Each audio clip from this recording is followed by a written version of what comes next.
Well, how about that? Apparently, the United States just won the gold medal in U.S. men's hockey. How about that? First time in 46 years. That's the rumor. 46 years to the day. So what are the chances of that happening, I wonder? Pretty impressive, I must say. I am a hockey fan, unlike Mr. Benny there that was speaking. So thanks for that clip from him. And I thought he did a good job of just kind of showing you a short little outtake of what watching hockey is like. And it is every bit the way he described.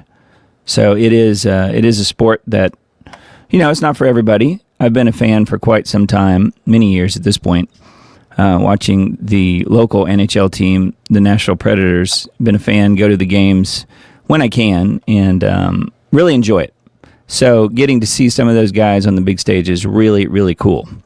And congrats to the U.S. team for finally beating Canada. So anyway, I just thought I would point that out. I thought that was kind of a neat little moment. Just a little moment here for our country. And I don't think it's anything that we should just gloss over and pretend like it doesn't matter. Because, as he said, sports do matter. Learning about teamwork, these young guys, learning about how to win. And those types of things, those life lessons are really, really important, as we all know. So, yes, the first article I have pulled up tonight, if you didn't know, this is Doug Diamond. You're at the Diamond Report Live. It's 9:03 p.m. on February 22nd, 2026. So let's take a look at the news. We've got the first article pulled up here is on this very subject. So the gold standard, Team USA wins first men's hockey gold since Miracle on Ice. Yeah, 46 years to the day. Pretty wild. So here's further information here, including all of the players and the college teams, I guess, that they played for, some of them. And I just thought that was pretty cool, pretty neat win this morning. The game was on because it was in Italy, Italy time. It was on at like 8 a.m. Eastern this morning. So I admit I did not watch it at 8 a.m. I did watch it, but a little bit later in the day. So I thought that was neat that the game was available for us to see, and it wasn't, I know there were watch parties, people that started at 8 a.m. this morning, 7 a.m. where I am, and I know people did watch it at that time. So it's just a little too early for me personally, but because I'm, as you guys know, kind of a night owl. Well, some of the Canadian folks aren't really taking it too well. Here's a guy on X who decided to chainsaw his television after, there he goes, cutting through it, chainsaw his television after the Canadian team lost to the Americans. So there's your life lesson there for this youngster who's filming him, probably his dad, chainsawing the TV. Canadian chainsawed his TV after Canada lost to the U.S. in the Olympics. Hilarious, but also sad, as I saw a young kid filming him. Not the best role model, but still a funny laugh there.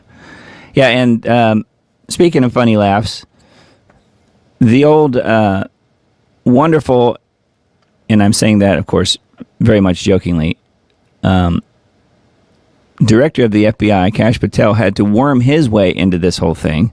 And you'll see here, at first I thought maybe it was just an AI video, but no, he's actually there. He's there with the team somehow, trying to pump him up and be part of it. So one of the guys throws their medal on him. So he's there, when he's not busy catching bad guys and solving the Charlie Kirk murder and all that stuff. He's got time to fly on our dime over to Milan and join the hockey team in their win over Canada, and have a beer too while he's at it. So, yeah, just like he should, taking full credit for it. I'm surprised he didn't say that he was one of the assistant coaches or something, because that's what he seems to do. Anyways, that was the other funny thing that I kind of came across earlier this evening, that Kash Patel was involved. Says they will do literally anything except arrest Epstein accomplices. As governor, I will appoint a special prosecutor to reopen the Epstein investigations on every single sick animal in the files, Democrat or Republican. That's from a guy that I've mentioned before in the show that I follow on Twitter/X, James Fishback, guy running for governor in Florida. So anyway, thought that was pretty wild, and I don't think there was anything else here that was worth mentioning, but yeah, just the guy with the chainsaw on the TV was pretty funny. And then U.S. men's hockey wins gold in Milan. So this is further information and some clips of the celebrations, I guess, mostly on this page. This is johoff.com, which is a part of the Gateway Pundit series of websites. So, but yeah, this is what Trump would like you to look at. Hey, look over there. So, notice he's standing on Epstein Island saying, look over there. That's not that inaccurate, is it? Seems pretty close from what I can tell. And then if you doubt what I'm saying, well, he was just asked about it the other day, and I won't play the clip, but the Daily Mail has it here on their site. Trump blasts Obama for sharing classified alien secrets. Big mistake, he said. And we mentioned this last week about Obama being asked about were aliens real. And then he says, yes, they are. Says, Trump claims that Barack Obama acted improperly by allegedly sharing classified information with Americans when he said the aliens exist. This podcast host, Brian Cohen, asked former president if extraterrestrials were real in an episode that aired January 14th. Again, we mentioned it last week on the Diamond Report. They're real, Obama said, but I haven't seen them. He joked that they are not being kept at Area 51. The clip went so viral and sparked so much speculation that the former president had to post a clarification the following day where he explicitly stated, I saw no evidence during my presidency that extraterrestrials have made contact with us. Really, he said. Rather, he was sharing his personal belief that the universe is so vast that the odds are good that there is life out there. But Trump said on Thursday on his way to Georgia that Obama was not supposed to be sharing this classified information. He said, I don't know if they're real or not, Trump told reporters aboard Air Force One when asked by Fox News correspondent Peter Doocy about aliens. I can tell you he gave classified information. He made a big mistake. Yeah, but it won't matter because it is Barack Obama, and we are talking about Donald Trump, who wants to be in the club and will not do anything to pursue prosecuting him. Not that he should. I'm just saying maybe he, if Obama broke the law, if that's what he actually did, you would think he would possibly go after him, but I sort of doubt that'll happen. I mean, he says that Bill Clinton is a nice guy, and he hates that people are going after him. So what does that tell you? Based on the tremendous interest shown, I will be directing the Secretary of War and other relevant departments and agencies to begin the process of identifying and releasing government files related to alien and extraterrestrial life, unidentified aerial phenomena, UAP, and unidentified flying objects, UFOs. He doesn't mention USOs, though, submersible objects. And any and other all information connected to these highly complex but extremely interesting and important matters. God bless America, Trump says. So all of that to say that, Donald Trump is now saying that he's going to release some government files, which may or may not be anything, most likely won't be, certainly not official files that comes out, probably won't matter. But this whole thing with Obama is pretty interesting, that this has resulted in Trump coming out and saying, yes, he's going to release some files somewhere for someone. I don't know. I'm not sure I buy that, but whatever. Maybe he's just saying it, hoping that people will just forget that he said it. I don't know. So this was one of the big news stories for this week. And then when I saw it, of course, I automatically go to, well, the chance here that this could affect what I have been saying. Let me switch the comments on here while I'm thinking about it. The chance that this could affect the comments and the things that we're saying here about the way things could work with the biblical Antichrist, a.k.a. the person that I personally think will be that person, and that is KC3, King Charles III. This would be his brother. Of course, we all know that Prince Andrew was heavily involved in the whole Epstein affair for many years, apparently. And the interesting thing was he was arrested on suspicion of misconduct, not on any of the things that had to do with his partaking in, different acts with very young women and perhaps even toddlers and babies and who knows what else. There's apparently a lot of evidence here, but no, they're not going after that aspect of what he did. They're actually going after him on suspicion of misconduct in public office related to ties with Epstein. So this article on needtoknow.news touches on a little bit of this. We do have some video clips embedded here as well. It says the former Prince Andrew, now known as Andrew Mountbatten Windsor, was arrested and held for several hours. I saw something that said around 12 hours by British police on February 19th on suspicion of misconduct in public office related to his links to Epstein. This is the first time in nearly 4 centuries that a senior British royal was placed under arrest, underscoring how deference to the monarchy has eroded in recent years. I think that they just simply couldn't ignore it at this point. He was released under investigation, meaning he has neither been charged nor exonerated. Police previously said that they were assessing reports that Mountbatten Windsor, which is a made-up name, by the way, sent trade information to Epstein, a wealthy investor and convicted sex offender, in 2010 when the former prince was Britain's special envoy for international trade.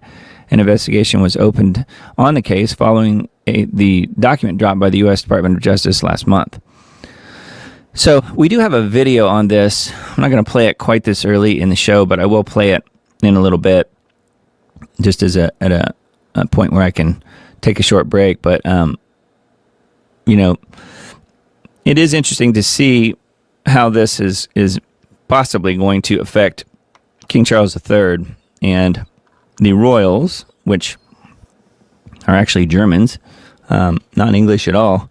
But we'll look at this a little bit closer. I do think that the whole thing is really interesting. And note, he was arrested on his 66th birthday. He was literally arrested on his birthday, which is wild. And that he was turning 66 is another strange thing.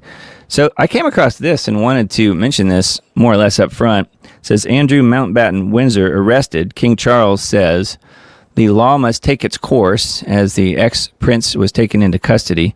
6 unmarked police cars with plain-clothed officers arrived at Andrew's home on his 66th birthday. Now get this, 666 days after the bloody horse that ran through London, a few days into the Year of the Fire Horse, first British royal arrested in 400 years.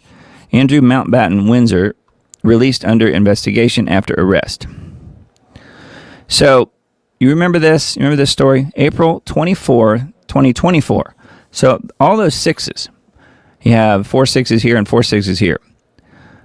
On April 24, 2024, 5 household cavalry horses spooked by a construction noise ran loose through central London, causing injuries to 4 people and damaging vehicles during a morning incident. Remember this? Because people were saying, oh, it's the, like the horses of the apocalypse or something.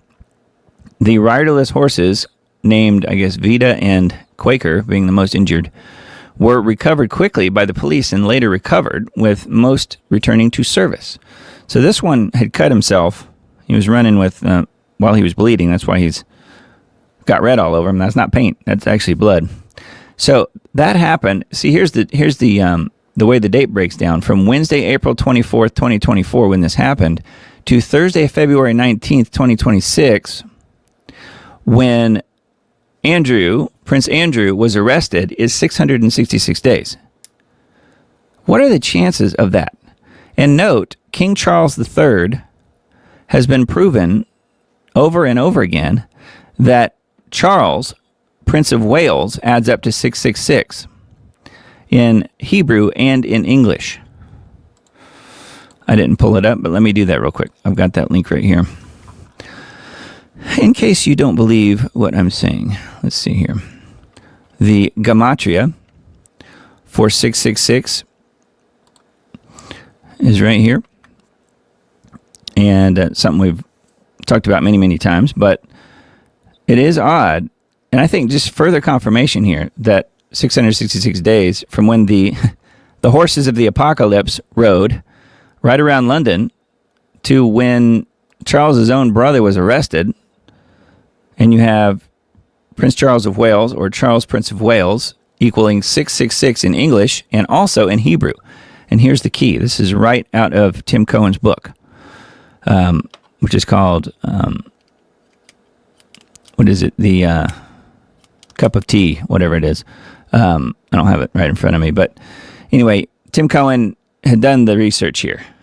So, I don't know. I just wanted to mention that, and just the fact that I am watching even closer now to see what's going on with King Charles, because I feel like we are reaching the turning point here, and something will happen with him to change him in some way to being the biblical Antichrist. I feel like he's the guy, and he is an older guy. Obviously, he's getting up there in age, and there isn't that much time. If he's the guy for real, which I personally believe he is, then there's not that much time for something to happen. So whatever that is, I feel like all of this with his brother is certainly very interesting, and I've posited before that it could be that this whole thing with Epstein and all this coming out may result in Charles himself being harmed. And, you know, the biblical Antichrist, many people think, and I tend to believe, that whoever that person is will likely be, let's just say, Charlie Kirk in a way. But the thing is, he'll live through it, or he will die and then come back. I don't know how that would play out. It's only a guess, but it is interesting. We have all this stuff happening, and people understanding what's happening with the Epstein files and how it's about the satanic pedophilia and all this stuff coming out. And Charles has been involved with that for many years. It's just been hidden. He has, been pretty widely known to be involved with Jimmy Savile, and they were doing these exact same things more for fun, I think, than for business dealings versus Epstein, which seemed to be business dealings and also for the satanic aspect of it. Well, with Charles, he didn't need the money, so it seemed like it's probably more for the pedophilia, the enjoyment of the satanic ritual type stuff that was happening. And it's pretty widely known that he was involved with that, and he may still be. I don't know. So there's no way to know, but once people start finding that out, then, his life could actually be in danger at some point.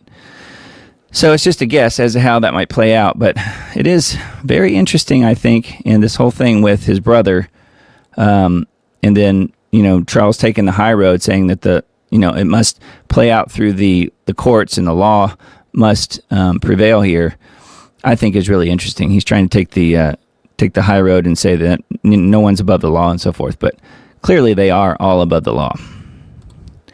All right, and then speaking of Epstein files, Hot Mike, Les Wexner, attorney scolds him during the deposition over lengthy answers. He actually turns to Les Wexner and says, "I'll effing kill you." His own attorney said this to him. Billionaire Les Wexner, Jeffrey Epstein's associate, gave testimony during a deposition on February 18th for the House Oversight Committee when his lawyer cautioned him, quote, "I'll effing kill you if you answer another question with more than 5 words, okay?" Now, he might have just been joking. I mean, no one really thinks that he was going to literally kill him. But the point is, the lawyer was running the show here, and Wexner apparently didn't really know what he was saying, or wasn't really tuned into what he was saying. I'm not sure which. Wexner affirmed his understanding with laughter. The attorney's hot mic audio suggests that Wexner may have been self-incriminating or revealing too much in his responses. Wexner, during the 5-hour deposition, claimed that he'd been duped by Epstein when he dubbed a world-class con man, meaning Epstein. Wexner's ties to Epstein stretch back to the late 80s, when Epstein was hired as his wealth manager, eventually being granted power of attorney privileges over all of the Wexner family finances. Yeah, and we're talking about Victoria's Secret CEO, and I think a few others too. I want to say Abercrombie and Fitch. So many billions were at stake here. And Leslie has no idea how Epstein got all of his money, or much of it. So pretty interesting what his attorney was telling him, isn't it? Pretty wild. The Epstein thing just keeps getting stranger and stranger. Seems like every day, more and more coming out. And then, people are resigning. Tom Pritzker, cousin of Governor J.B. Pritzker of Illinois, I believe, resigns as executive chairman of Hyatt due to his Epstein ties. Tom Pritzker, who was mentioned by Virginia Giuffre, a prominent accuser of Epstein in the 2016 deposition, stating that she was trafficked to him, resigned from Hyatt's board, Hyatt Hotels, I guess, saying he deeply regrets his ties with Epstein. The newly released Epstein documents show an email exchange between Tom Pritzker and Epstein in 2011, in which Pritzker informs Epstein that he's in a remote valley in Afghanistan fulfilling, quote, my birthday wish with, quote, boys with toys. Yikes. He was using U.S. military resources authorized by General Petraeus amid reports of U.S. forces allowing allied warlords rape and abuse of young boys. The Pritzker family is also involved in funding the transgender agenda. Yeah, Liz Churchill's post here, we're up against pure evil. Tom Pritzker to Epstein, I'm in a remote valley of Afghanistan. It's my birthday wish, boys with toys. So they do like their young guys, I guess. So very sick. Here they are here. Meet Jennifer Pritzker, a retired lieutenant colonel. So lovely, the Pritzkers. Working hard for all of the taxpayers of Illinois and for the Hyatt hotel clients. Anyway, interesting that he decided to step down from the board. All right. And then this was another big story this week. Bad news. Trump's executive order protects glyphosate from liability under national defense. Sounds a bit like what happened in 1986 with the VAXXs. They're going to protect Roundup. Glyphosate is an herbicide that's been linked to cancer and other diseases. Many people choose organic products to avoid glyphosate and other chemicals, which, by the way, you pretty much can't. You can try, but it's almost impossible. It's so everywhere now. It's so, ubiquitous throughout the environment. It's just literally everywhere. In a sweeping executive order, Trump invoked the Defense Production Act to secure domestic production of elemental phosphorus and glyphosate-based herbicides, formally elevating them to national defense priorities. The executive order will protect companies from liability for actions taken in compliance with federal directives. Glyphosate is also used as a desiccant to dry wheat and is sprayed directly on the crops just before it's harvested. It goes straight into our bodies. RFK Jr., head of HHS, vowed to ban this practice. Kennedy said that Bayer/Monsanto Roundup herbicide has other toxic ingredients that allow the glyphosate to penetrate the blood-brain barrier. AJ of InfoWars advocated for Trump to rewrite the executive order and state that the liability shield applies only to weapons production, not agriculture. That would be nice, but I don't see that happening.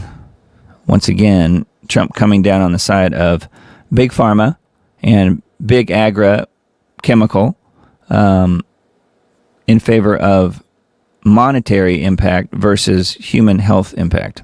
That's what it sounds like. So we now have a glyphosate president. Isn't that lovely? Anyway, I wanted to bring that up and mention it in case you hadn't heard about that one. But I think I may have another article or so on Roundup/glyphosate that we will get to in a bit. I came across this one and thought it was worth mentioning because there's been a lot written about this whole deal with Fort Huachuca. So I wanted to show you this article because to me it's really interesting. It says Charlie Kirk murder evidence ties Erica Kirk and Andrew Colvett, Dan Flood, and other staff of TPUSA to the Fort Huachuca Army Base. which I know there's been a lot of arguing back and forth about this ever since Candace Owens brought this information out. It says accountant Zach DeGregorio said that the Fort Huachuca in Arizona is the location where the Army trains military personnel for undercover work at the U.S. Army Intelligence Center of Excellence, where they learn to become spies. He said that Fort Huachuca has received large sums of money repurposed and allocated from the government for the purpose of supporting efforts at the southern border. He then presented his theory that the taxpayer funds meant to protect the southern border were diverted and used to assassinate Charlie Kirk. Zach DeGregorio, an accountant, presents a summary of evidence that shows how the Charlie Kirk murder may be tied to the Fort Huachuca military base in Tucson. Most of the evidence was originally unearthed and reported by Candace Owens over the past several months, and she was absolutely lampooned by everyone about all of this. The accountant here, Mr. DeGregorio, says that state police, state prosecutors, and the judge are all susceptible to pressure to screw up the case, and that the FBI should be involved in investigating the political assassination. Mitch Snow was interviewed by Candace in December, and he said that 2 days before Charlie's assassination happened on September 10th, that he saw Erica Kirk and Cabot Phillips, a senior editor at Daily Wire, an alleged ex-boyfriend of Erica Kirk, at Fort Huachuca. The day before the murder on September 9th, Mitch Snow said that he saw Security Solutions founder Brian Harpole, who was in charge of guarding Charlie, and Cabot Phillips at Fort Huachuca. Erica, Cabot Phillips, and Brian Harpole have all denied being at Fort Huachuca, but they have weak alibis. It is interesting that they haven't all come out and stated and shown the receipts, as they say, as to exactly where they were. But I don't think any of them have to this point. Captain Adam Neff, cousin of Blake Neff of TPUSA, interrogated Mitch Snow. Andrew Colvett, the head of PR at TPUSA, has a brother, Robert Colvett, who is a business manager for U.S. Army NETCOM, headquartered at Fort Huachuca. Colvett has another brother in the military, Lieutenant Colonel Kurt Colvett, who does annual training at Fort Huachuca. Erica Kirk starred in a movie called November Renaissance that was filmed in part at Fort Huachuca, but it was never released. Erica's mother, Lori Francevy, owns multiple companies involved in the Department of Defense work and has ties to Fort Huachuca. Dan Flood, a senior security officer for TPUSA at the time of Kirk's murder, was seen in the video of the assassination using strange hand gestures just before Charlie was shot. Flood's father, Robert Eugene Flood, ran Army intelligence at Fort Huachuca. So there's all these ties. It's really crazy. So this is someone else here, this accountant named Zach DeGregorio, is kind of going to bat here, I think, to some degree, for the information that Candace Owens has put out, which I personally find very interesting. I don't know if it's true or not, but there are an awful lot of strange coincidences, I guess you could call it, that have happened here, and this whole deal with Erica just seems to be getting weirder and weirder. So I just wanted to bring that up just because I came across that article and thought that some of you guys who are following what Candace is saying might want to take a look at that. There's further information on that page. Liberty Beacon, we've got 3 articles from this site. So this was the big story for today. Mexican forces kill Jalisco cartel kingpin, chaos and violence across Guadalajara. I think it's all over Mexico, from what I understand. Mexican forces kill cartel kingpin. Chaos unfolds across Guadalajara and other CJNG strongholds after the killing. According to the Wall Street Journal, Mexican security forces killed Mencho, M-E-N-C-H-O. If you're on X, you may see that trending right now. It was earlier. The head of the Jalisco New Generation Cartel, CJNG, and assessed as one of Mexico's most powerful cartel leaders. Footage on social media shows utter chaos unfolding across Guadalajara and other CJNG strongholds after Mencho's killing. So I'm not sure if the U.S. is taking credit for this killing or exactly what's going on here. But you can see that there's some videos embedded here, and He's talking about flights in and out of Puerto Vallarta are being diverted. And I think for at least for a little while, the airport was actually closed down. And cars on fire all over the city and different things like that happening. I know Dan Dix from Press for Truth did a pretty good man on the street report there because for whatever reason he's there right now. So, and that's available on X as well. I saw that earlier today. So some crazy stuff happening in Mexico at the moment. I would not want to be there. Here's all the key figures who have resigned of the Epstein files so far. So we mentioned one a little bit ago, Pritzker. We're starting to see, finally, the beginning of a series of high-profile resignations following the Justice Department's late release of millions of pages tied to Epstein, documents, emails, financial records, and photographs. There's also videos, by the way. Name figures from politics, finance, diplomacy, academia, and the arts. Although inclusion in the files is not evidence of wrongdoing, the renewed scrutiny has prompted several prominent leaders to step down. And Time magazine looks like has been documenting that. As we've covered individually, those who have resigned include Thomas Pritzker, just mentioned. And then it mentions Kathy Rumler, I guess, Sultan, Ahmed Sulayem, Brad Karp, Mona Jewell, Peter Mandelson, Miroslav Lajak, Jack Lang, and David A. Ross. In many instances, the records describe years of contact with Epstein, sometimes extending beyond his 2008 guilty plea for soliciting prostitution from a minor, intensifying public and political pressure. So this person, Kathy Rumler, stepped down as the chief legal officer of Goldman Sachs after emails suggested a friendly relationship with Epstein years after his plea deal, including correspondence referencing gifts. Yeah, she was trying to help him polish up his image in the press, I think, is one of the things I remember hearing about that. Sultan Ahmed bin Sulayem resigned as chairman and CEO of DP World after correspondence indicated a lengthy friendship with Epstein that continued for years. Brad Karp left his post as chairman of Paul Weiss after emails revealed an extended relationship with Epstein, including exchanges in which he praised a draft legal motion related to Epstein's 2008 plea agreement. Mona Jewell for her role as a Norwegian ambassador.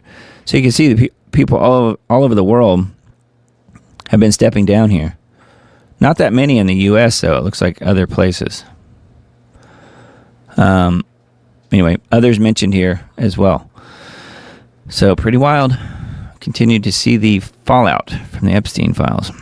And then this one, nanotech in the blood, DNA, computers, and buying off scientists. Says Epstein files, nanotechnology, DNA computers, immortality, Kurzweil's nanorobots in human blood, Google X investment in a pill that inserts surveillance, nanoparticles, and how cheap it is to buy scientists. Yeah, you guys have probably seen I don't have it pulled up, but probably seen the meme. You have the scientist with his microscope, and he's looking through it, and he's holding a big, huge wad of cash, and that's what he sees. That's kind of how it works. Reading the Epstein files is like a technocratic transhumanist prime education. You learn about how top scientists are bought and the planning involved. Self-assembly, nanotechnology, nanorobots are all mentioned in these files. This person that wrote this says, this is actually an article from Dr. Anna Mahalchia. She says, I will be posting some of this evidence. Obviously, the satanic pedophile Mossad CIA ring organizing the technocratic global one world order has been a well-ordered network, but now we see how easy the who's who of science and technology betrayed humanity for money, fame, power, and underage sex. Seems like Mossad and CIA rule the world through their criminal pedophile network. Maybe this is why America is now an Israel first country, not an America first country.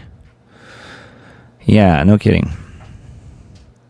She says everything I've been telling people about nanotechnology, biometric surveillance, brain-computer interface, robotics, AI, VAXXs, and DNA microcomputers and nanoelectronics for years is in these files. So here are some emails here that she found and posted. There are many articles on nanotechnology in the Epstein files. Tunable nanobubbles is what we saw via microfluidic systems in the human blood now. And she's been on the front line of all this research, so it's interesting that she's finding this stuff in the Epstein files. And again, the tranche of files, 3 million, 3.5 million, whatever it was, files that were released is only a small part of the full amount. And I think what I've heard is that they're not going to release any more, but it's like 2% or something like that. 14 terabytes of data is what was actually discovered. And so, 2% would not be anywhere near that. So, a very small percentage. All right, and then let's see here. Got a few articles from technocracy.news, so let's look at those. RNA crop spray, transhuman dreamin'. Terrana, Terrana, Terrana, and it's got trademark by it, fuses nature's intelligence with machine intelligence to generatively design versatile RNA-based solutions for every aspect of plant health from seed to stem, a revolution for modern agriculture. Terrana is on the cutting edge of transhumanism and should stop all experiments. That was a article here by, that bit that I read was from Patrick Wood, but this article is from Dr. Sherry Tenpenny. In May 2023, Dr. Tenpenny wrote an article asking this: what are they doing to our fruits and veggies? At the time, she wrote about Bill Gates' Apeel, A-P-E-E-L, coating that would keep produce fresh for days and days and days. That was bad, but the situation with their veggies and fruits has gotten worse, a lot worse. A company called Terrana Biosciences has developed an RNA platform for agriculture. Here are just a few words from their website. Quote, it fuses nature's intelligence with machine intelligence to design RNA-based solutions for every aspect of plant health from seed to stem, end quote. That does not sound good. Who's behind it? We can do so many things with this, the Terra founder said. Indeed, that's what makes us nervous. Flagship Pioneering put in a $50 million investment into Terrana. By the way, Flagship also helped launch Moderna. That makes us even more nervous. They use words like crop resilience and plant health, but is Terrana a Trojan horse? Terrana sounds like tarantula or something. Here's the first thing that popped out at me. The company says its RNA technology helps plants resist disease without altering the plant's DNA. Why does this sound so familiar? Oh, yes. The CV19 shot will help you resist disease without altering your DNA. We now know how untrue that statement is. Keep this in mind. We can do so many things with this, the Terrana founder said. Many think the company is sinister because of its purported connection with Bill Gates, but I could find no evidence of Gates' involvement in any capacity, nor has the Bill and Melinda Gates Foundation appeared to have given funding. Gates has funded similar agricultural innovation projects like GMO crops, biofortified crops, etc. Regardless of Gates' involvement or not, the concern is over the RNA technology. And then it goes on. There's quite a bit of information here on this full article. So take a look at that one. And as I always try and mention, this particular site, these articles, it's the full one today, but it will go behind a paywall. So if you're going to look this up, you should do it pretty quickly. Technocracy.news, RNA crop spray, it's called. If you do happen to miss this and it goes behind the paywall and you're not a subscriber, you can click the listen to this article even a few days from now and should be able to hear the whole article. So anyway, just thought I would point that out. And then a couple more from this site. Another view, what will AI do to the economy? I've got another good one on AI here that we're going to look at in a little bit. But this one says, while thoughtful, this article tries to mix old economic theory with old political theory to predict or suggest outcomes for the future. This is futile. Technocrats want to destroy our current political system and convert the economic system into technocracy. Do you see the problem? Patrick Wood, by the way, who runs this site, was a guest on Harrison Smith's show on InfoWars earlier in the week, this last week. So I thought that was pretty neat. It's called The War Room. If you happen to catch that. People have been warning lately about how hard and how fast artificial intelligence is about to hit every profession, how it alters man's very status in the universe, and how it threatens utter catastrophe. I can't claim greater insight on these topics, so I won't elaborate on them, but I do think the long-term economics of AI hasn't been well analyzed yet, unless some that I'm unaware of has done that. So I'd like to address this topic. Right now, people seem split between four views. Panic, epitomized by Bernie Sanders' call for a moratorium or constructing data centers. People like Rob Atkinson, who believe AI's impact will be like any other technology, unpleasant for some, but overall raising productivity and therefore real wages. People like Andrew Yang, who think that AI is shortly going to do all the work, so humans should be given free money and just sit back and enjoy. I'm not in that camp for sure. Consulting firms offering estimates of which jobs and which industries will feel the greatest impact.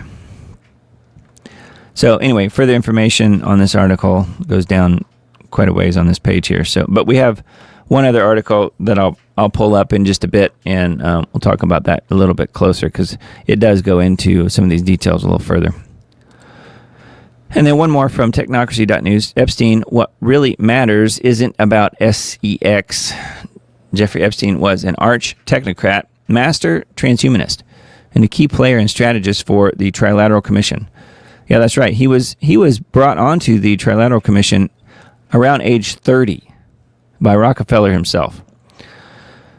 I just added that. Because he excelled in finance, technology, science, and mathematics, he was a perfect fit to further the trilateral goal to capture the world for technocracy. And yes, Donald Trump was undeniably a teammate. That is true. What's not true about this, from what I understand, that I think Mr. Wood has gotten wrong here, at least partly wrong, is that he was not he did not excel in finance, technology, science, and mathematics. He was a key player, but from what I understand, he was more of a manipulator than anything. He wasn't necessarily the genius that many people thought he was, but he knew everybody in all of these different fields, so therefore he could get answers pretty darn quickly. So anyway, there he is.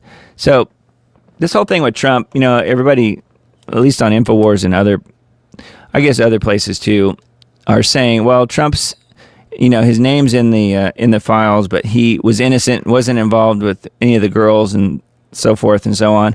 I personally don't know. I have no idea, and think that, those were in his in between marriage, bachelor days, and who knows what happened. So I'm not going to give him a pass on that.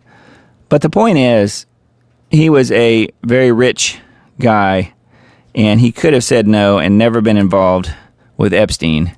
And he could have had no pictures ever with Epstein.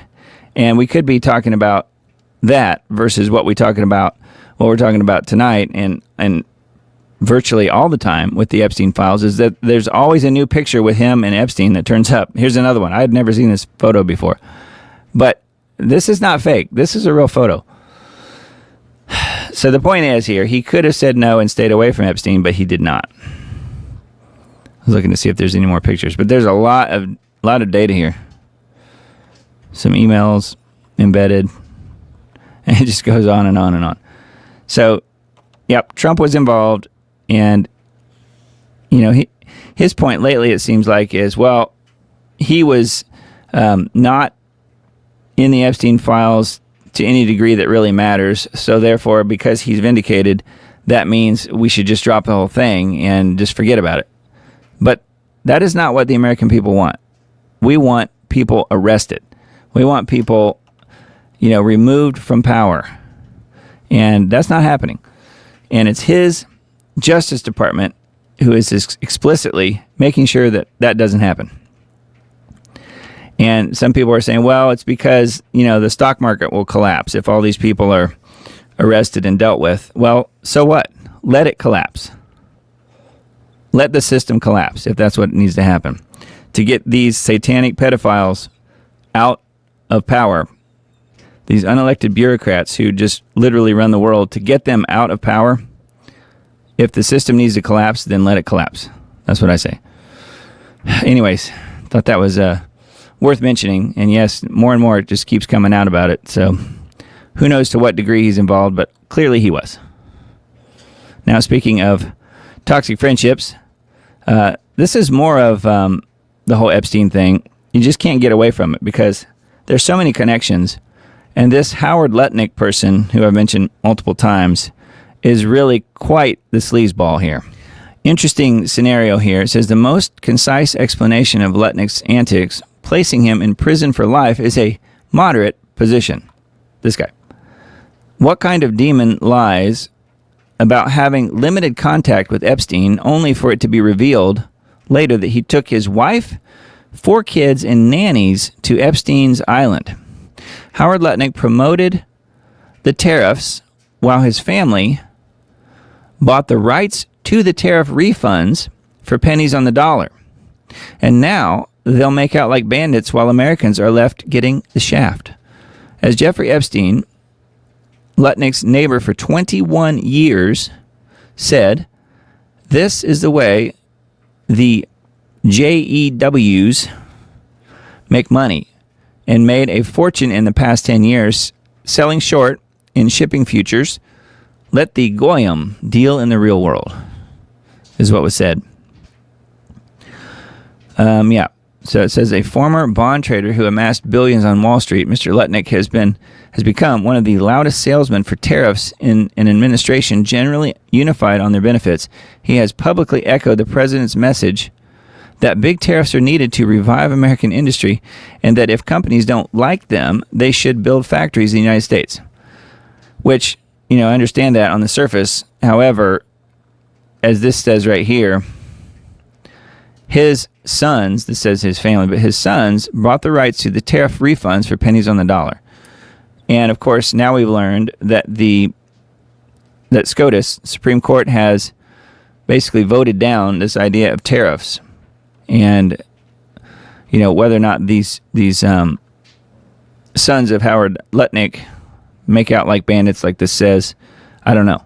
I'm not sure. But, it's something that people will be watching very, very closely. You can see that the resemblance between these two faces, I don't think are an accident. This face here is on one of the Epstein Island photos. Many face masks like this that are posted on the wall of what looks to be a dental office, but it's on Epstein's Island. So you'll see a dentistry chair sitting on the floor with various tools and stuff hooked up to it, which may or may not have actually been a dentist chair. Could have been some other torture device or something. And you have these faces like this plastered all around the dentist chair, all over the walls. And this is one of the faces that looks surprisingly like this face, doesn't it? You think that's an accident?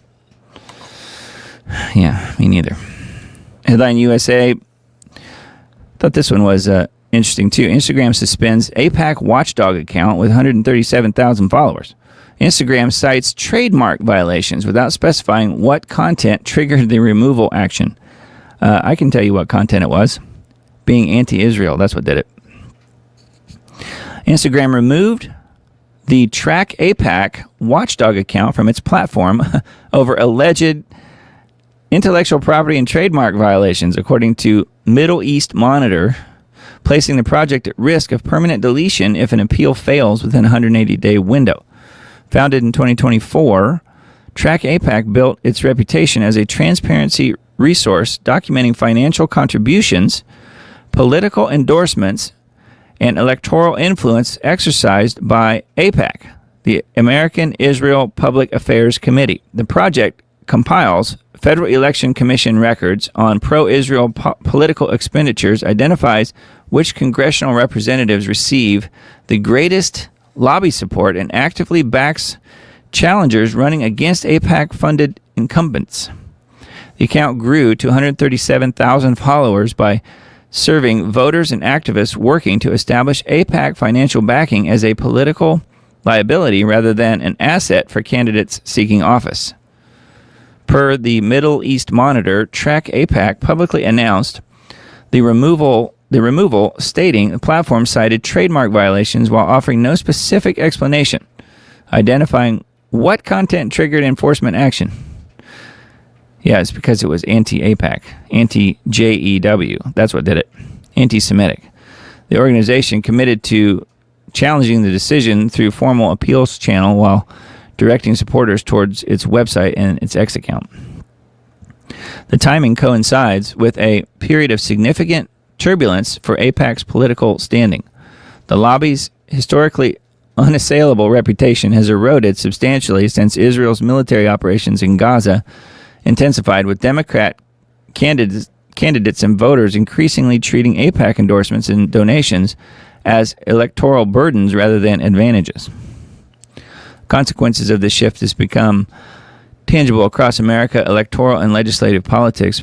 Multiple lawmakers have severed financial ties with AIPAC, returning existing contributions, or publicly criticized the lobby's direction. And it's talking about people who were giving back AIPAC funds and so on. Pretty wild, huh? Not that surprising. Those anti-Semites. That's what happens, though, when you go against AIPAC. They will ban you. Ban you on Instagram. All right, and then here's more on Mexico. Cartel violence sweeps Mexico following death of drug lord. And I saw on X that people were questioning whether or not there was actually a drug lord that was killed, or if there was something else going on. Street battles have erupted after the military killed a powerful kingpin known as El Mencho.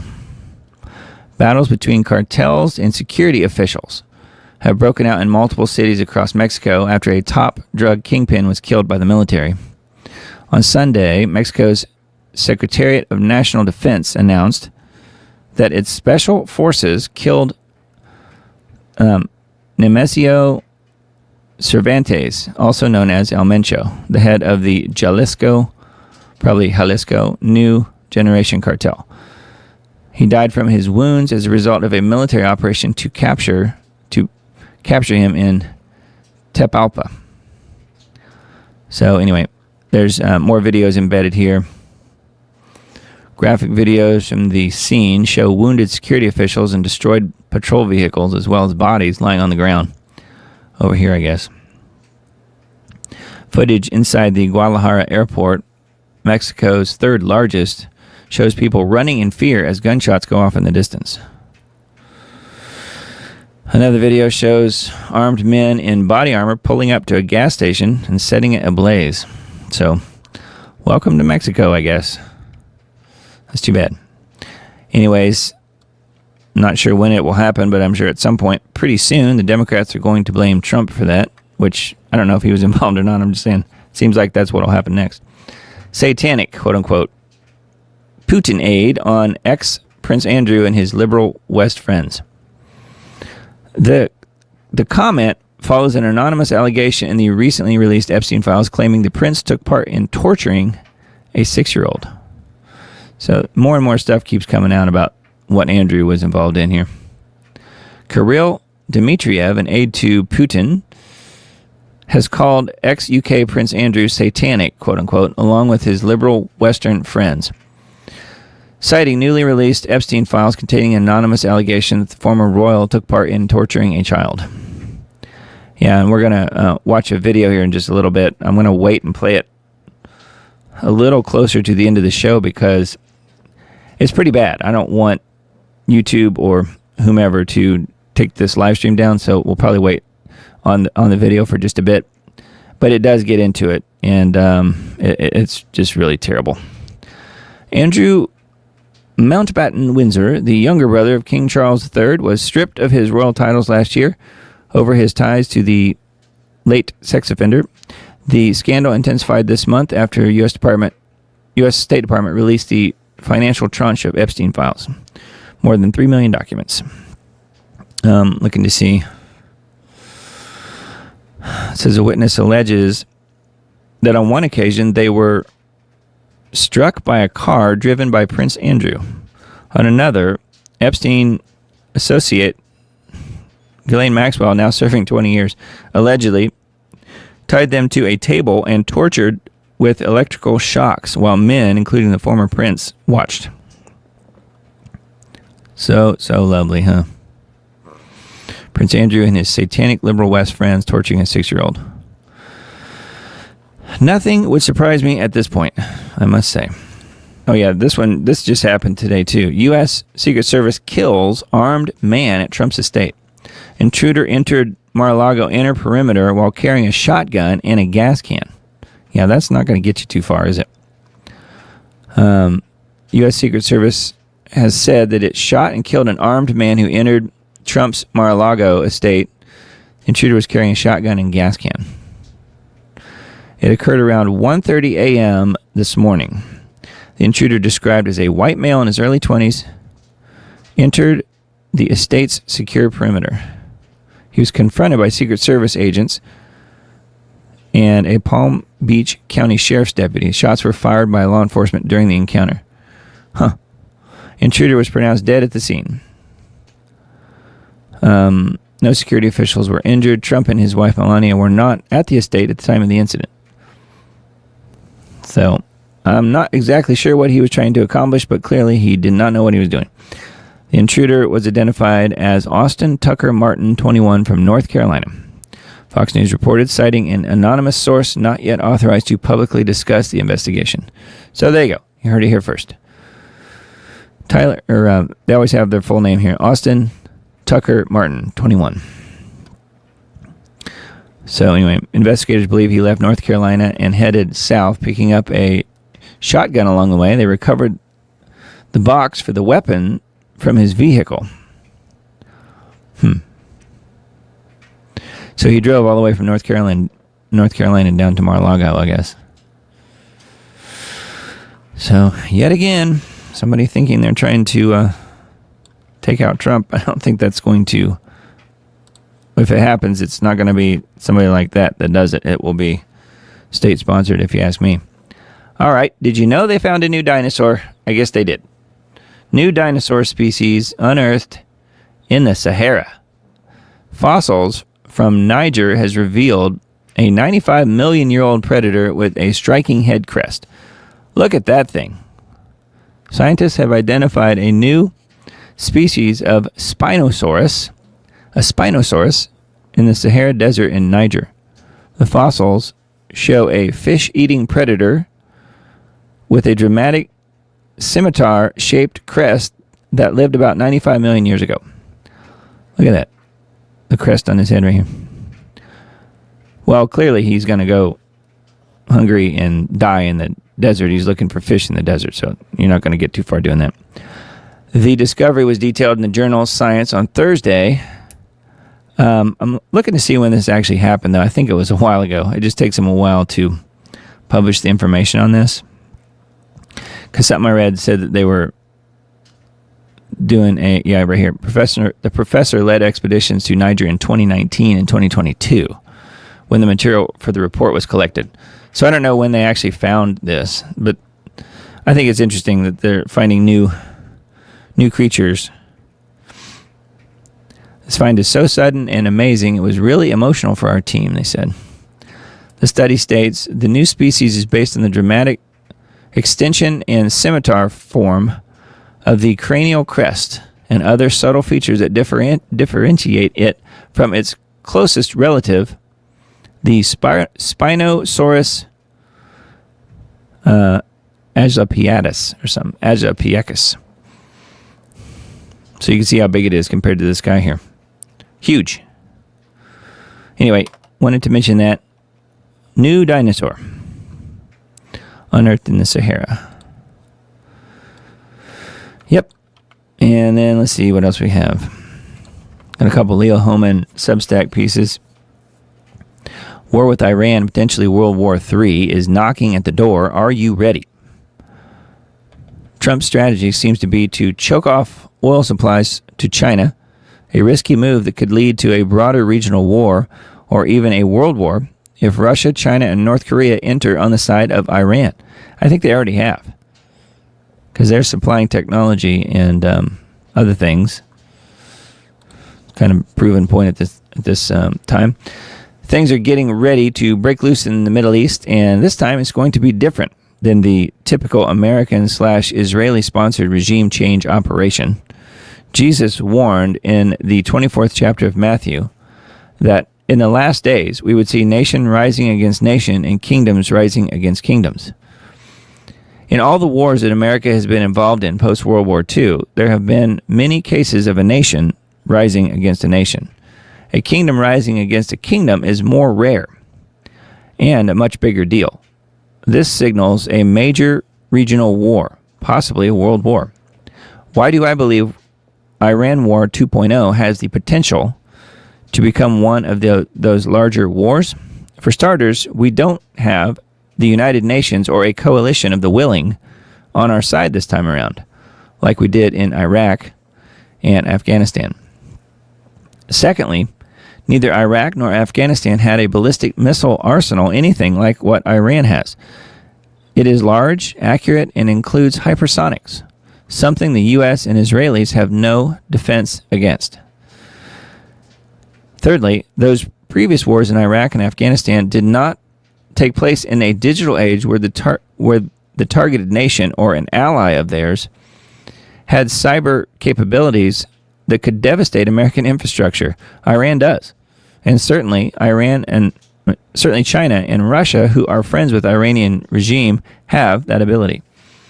Russia and China not only have the cyber expertise to make life difficult for Americans, but they have every reason to be fed up with Washington's attempt to increase its hegemonic power. Following Trump's power play in Venezuela and his talk of taking over Greenland, Mexico, Canada, and his continued support for Biden's Ukraine war in Russia's backyard. As Leo previously reported here, China receives up to 19% of its oil from Iran. This is a critical resource for the world's largest industrial economy, enough perhaps to make it worth fighting for. Anyway, it goes on. So he makes a good case here that we are likely to see a war kick off very soon. I do not disagree. Unfortunately, I think that's where it's headed, don't you? It sure seems like it. All right, and then another one from Leo. Trump just gave legal immunity to corporations that poison America's food supply. That's why I said he's going to be known as the glyphosate president now. This is the ultimate betrayal from the president who ran under the banner of Make America Healthy Again. This is the executive order signed on the 18th, just a few days ago, promoting the national defense by ensuring an adequate supply of elemental phosphorus and glyphosate-based herbicides. So that is now official. An executive order is what he thought it would take. He just ordered the Department of Agriculture to make more poisonous glyphosate while granting legal protection for makers of proven dangerous herbicides like Monsanto's Roundup. Yeah, we touched on this earlier, so we won't go into that too much. But here's RFK Jr.'s tweet back on 6/14/24, quite a while ago now. The herbicide glyphosate is one of the likely culprits in America's chronic disease epidemic, much more widely used here than in Europe. Shockingly, much of our exposure comes from its use as a desiccant on wheat, not as an herbicide. That's when they spray it on there to dry it out faster. That's why you don't want to order wheat bread or if you go into a restaurant, try and stay away from wheat bread. It's really, really loaded with glyphosate. Next time you make a sandwich, use something else, maybe sourdough or something different. Wheat is bad news. Anyway, and then Robert F. Kennedy Jr. says, from there it goes straight into our bodies. My USDA will ban that practice. Well, that didn't quite work out, did it? In fact, they've solidified it. So it makes me wonder how much our RFK Jr. was involved in this, or if they just most likely just went around what he wanted. I don't know, but it ain't good. And then I came across this one too on Natural News. This is kind of the anti-story to that. Urgent glyphosate detox protocols, how to safely eliminate this plant nerve agent from your body. Introduction, the Nazi nerve agent in our food supply. Your body is under a silent, insidious chemical assault. The weapon is glyphosate. The active ingredient is Monsanto's Roundup herbicide, the most used agriculture chemical in history. It is now so pervasive that this plant-killing agent has infiltrated the entire food chain, from breakfast cereals to drinking water. The IARC, International Agency for Research on Cancer, has classified glyphosate as a probable human carcinogen. Probable. It might be. They haven't decided yet. This is no accident of modern agriculture. Investigative research reveals that glyphosate's origins trace back to Nazi chemical weapons research, a plant nerve agent now unleashed upon global populations. Its effects are catastrophic, linked to cancer, devastating mineral depletion, and the systematic destruction of the gut microbiome. The system designed to protect you, the FDA, the EPA, and other captured regulators, has failed, prioritizing corporate profits over human health. This report provides a life-saving 4-pillar protocol to detoxify, reclaim your biology, and protect yourself from this pervasive poison. So I'll just hit the main headlines here, and you guys can go to this article if you want. It's on Natural News. Pillar 1, replenish your sulfation pathways, your body's master detox system. Sulfation. So sulfur-rich foods like vegetables like broccoli and cabbage and so forth. Onions, garlic, and so forth. Pillar 2, heal the gut and replenish what glyphosate destroys. Pillar 3, reclaim your minerals and bind the toxin directly. Pillar 4, enhance organ function and strategic elimination. Talking about liver and kidneys and so forth. The critical first step, stop the poison at its source. You cannot detox successfully if you are continually consuming the poison. That's a good point. Your empowerment in a poison world. And then there's references here.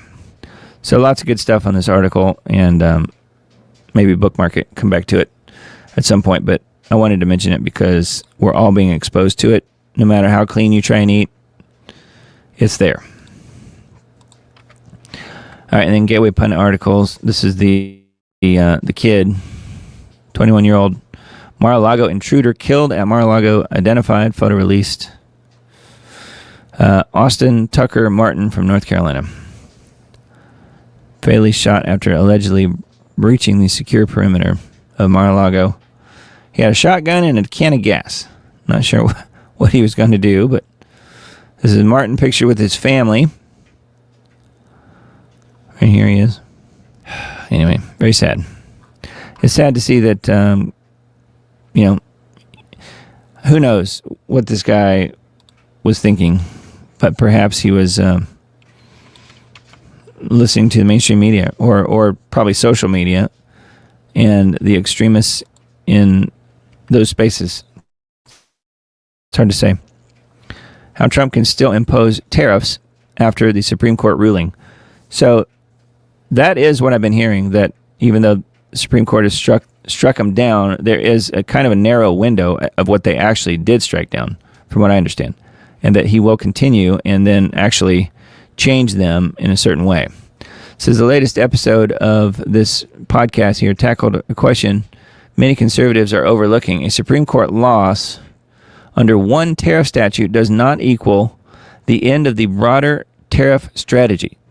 The discussion began with a straightforward premise. The court's ruling did not evaluate whether tariffs are sound economic policy. The ruling addressed legal authority. Congress writes tax law. Tariffs function as a tax on imports. When an administration attempts to anchor broad long-term tariff policy in emergency regulation language, the legal vulnerability becomes predictable. Regulating commerce is not the same as imposing duties. Even if you support Trump's tariffs, which I do, this article writer here does, I love tariffs, Gregory Lakoff said during this episode of this podcast that we're talking about. It doesn't necessarily mean that you have to be against this ruling. That distinction matters because it reframes the real story, alternative statutory pathways. If the emergency powers route is narrowed, the Trump administration can pivot to statutes specifically designed for trade enforcement rather than generalized emergency management. So you can see here that they're not going to be taking these tariffs away anytime soon, which is what I know a lot of people are hoping for. We've talked about the tariffs on and off again on this show. I personally don't see them as a tax. People are calling them a tax, but it's only a tax on items that are being imported from other countries, and you don't have to buy those specific items. I mean, only in super rare occasions would there be an item that you can't get somewhere else. So say it's Mercedes, and you want to buy a car, you're not forced to only buy a Mercedes. You can buy a different car. So that's the point. It's not really a tax, because you can choose not to pay it by simply not purchasing the item. And so I'm not really against it, but I understand why people are saying that it's bad. So it will be interesting to see how all that plays out. And personally, I don't want to see Howard Lutnick and his family rake in billions, I think illegally, based on the tariffs collapsing either. So this is a weird one. Mamdani, the new mayor of New York City, twists himself into a pretzel as he defends requiring ID just to shovel snow in New York City. Yes, you heard that right. New York City Mayor Zohran Mamdani actually defended the ID requirement that they have in New York City to shovel snow. Mamdani came under fire after the last snowpocalypse in New York City left piles of dirty snow on the streets for weeks. Yeah, it's not just dirty. It was also poop-filled snow. I've seen the pictures. Once the snow melted, there was piles of poop everywhere. Kid you not. Human, as in human poop. Another blizzard is expected to dump approximately 2 feet of snow in New York City, and this time, Mamdani urged New Yorkers to help shovel the snow. However, they must show 2 forms of ID. Isn't that nice? But you don't need it if you wanted to vote. Not in New York. He said during a press conference on Saturday that the city is preparing for what could be its most significant snowfall in nearly a decade. Yeah, they're getting ready to engineer a really huge snowstorm starting pretty much now in New York area. Anyway, he's talking about how you can help your neighbors by shoveling snow. Just show up at your local sanitation garage between 8 a.m. and 1 p.m. tomorrow with your paperwork. Department of Sanitation said shovelers are paid $19.14 per hour, with overtime at $28.71 per hour after 40 hours. But multiple forms of ID must be presented in order to qualify to be a snow shoveler. Figure that one out. So, but if you wanted to go vote, you don't need any forms of ID. Only if you're shoveling snow.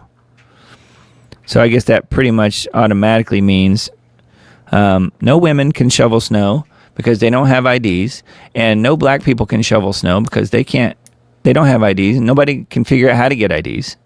That's what the Democrats say. And no illegals could certainly shovel snow because clearly they're illegal, but they wouldn't have IDs either. So therefore, this is clearly very racist of what Mamdani is suggesting here, that people present IDs to shovel snow. I can't believe how racist he is. And on top of that, think about how white snow is. That is super racist. All right, so let's see here. Gary Pundit article, liberal megadonor Steven Spielberg reportedly is fleeing California. as Governor Gruesom's billionaire wealth tax looms. And I think elite Hollywood mogul here, Steven Spielberg would qualify, don't you? He's been one of the biggest cheerleaders for the radical left, dumping millions into Democrat coffers and supporting the very progressive policies that have turned California into a high-tax, crime-ridden wasteland. Reports are surfacing that Spielberg's officially ditching the Golden State, just as Governor Gruesome and his Marxist allies in Sacramento push for a massive one-time 5% wealth tax. 5% on billionaires. For a man worth an estimated $7.1 billion, that's a whopping $355 million check he would have to write to the state. $355 million bucks. Wow. According to multiple reports, him and his wife, Kate Capshaw, became official residents of New York City. How about that? He's going to go move to New York City and shovel snow. He can do so for a pretty good hourly wage. Anyway, pretty wild. Trump responds to SCOTUS ruling, turns to other tariffs. Trump pushed ahead with his fresh tariff on Friday after the Supreme Court deemed his emergency tariffs unconstitutional. I thought this article does a pretty good job of explaining things and where we're at with all this. It says he praised the three conservative justices who dissented, arguing that the majority of the justices on the court were Democrats who are a disgrace to the country, which, that's actually pretty true. At a White House news conference, Trump said the tariffs are essential for national security, just like glyphosate, particularly when other countries have unfair trade practices. Overturning them was unpatriotic and disloyal to the Constitution, he said. Also suggested that the majority ruled against him because they were afraid of Democrat activists and swayed by foreign interests. So, honestly, that's probably very true. What does he plan to do? Trump read several portions from Justice Brett Kavanaugh's dissent, which pointed out that other federal statutes do give the president authority over tariffs without congressional input. When he imposed new tariffs last year, he was not as harsh as he could have been, he argued. He announced a new executive order imposing a 10% global tariff under Section 122. I sort of think that that's been up to 15% now. Global tariff under Section 122. He planned to sign the order later on Friday, said it would take effect on Monday. The Supreme Court's decision only dealt with a question over how Trump invoked the International Emergency Economic Powers Act of 1977. Trump said that it was ridiculous that he could impose embargoes and quotas and other trade barriers but not charge tariffs. He said he will now impose even higher tariffs than before under an assortment of other statutes. When asked whether he would work with Congress on future tariffs, Trump said he was not required to do so. So, and then there's further info here, including the press conference that he did the other day. So, yeah, Supreme Court strikes down many of the Trump tariffs. Does this mean all the tariffs are gone? Question mark. The Supreme Court did not strike down tariffs that were authorized under other laws. In particular, Section 232 of the Trade Expansion Act of 1962 permits tariffs on goods relevant to national security. Those tariffs require prior investigation by the Secretary of Commerce, which would be Letnick, but do not require congressional approval. As of November, products subject to these tariffs include steel, aluminum, cars, car parts, buses, trucks, copper, furniture, lumber, and timber. Yeah, and I heard that the executive order about the tariffs was written by Letnick, and he set it up in a way that would probably mean that it would get kicked out by SCOTUS, so that Letnick's own family, his sons, would make billions off of what we talked about before, off of the tariffs being repealed, being pulled back. So maybe just a tiny bit of a conflict of interest, if you ask me, meaning Letnick. Letnick needs to go away very quickly. He needs to step down or be fired, and unfortunately, Trump really likes him and thinks that he's great. So that's probably not happening. Israel denies podcaster Tucker Carlson claims that he was detained at the airport. After conducting an interview with U.S. Ambassador to Israel, Mike Huckabee, talk show host Tucker Carlson said that he was detained by Israeli police and that his team was questioned and that officials confiscated his passport. According to comments made exclusively to Daily Mail, former Fox News host flew to Tel Aviv on Wednesday to interview Huckabee but did not leave the airport. How do Israeli officials describe the encounter? Israeli officials dispute Carlson's characterization. In an email to this website, World, Avi Guy, G-U-Y, a spokeswoman for the U.S. Embassy in Jerusalem, said that Carlson was allowed to leave the airport but chose not to. Instead, he chose to conduct an interview in a VIP airport lounge, which that's not that unusual. A few hours later, once they were ready to leave, Carlson and his team were subjected to the same passport control procedures every person flying out of Ben Gurion Airport receives, according to the statement. But Carlson said he was interrogated and his producer was taken into a separate room. Yeah, and then there's been various posts on X and so forth about this. Yeah, and then this is what InfoWars was reporting on this whole thing. Tucker and producer detained in Israel after interviewing U.S. Ambassador Huckabee. And then there's the breakdown here from AJ, but it says conservative journalist Tucker Carlson and his executive producer were both detained during a visit to Israel on Wednesday to interview the American ambassador to the country. Mike Huckabee, greetings from Israel, Carlson wrote in a social media post. So there's he and his, I guess that's probably the producer. After Carlson and Huckabee argued online about Israel's treatment of Christians living in the Middle East nation, the journalist accepted an offer to debate the subject on camera. Carlson flew into Tel Aviv for a sit-down interview with Huckabee, but was detained by Israeli officials following the talk. Despite Tucker never leaving the airport, he was harassed by airport security who confiscated his passport and privately interrogated his producer, which I think is probably this guy. I'm not sure.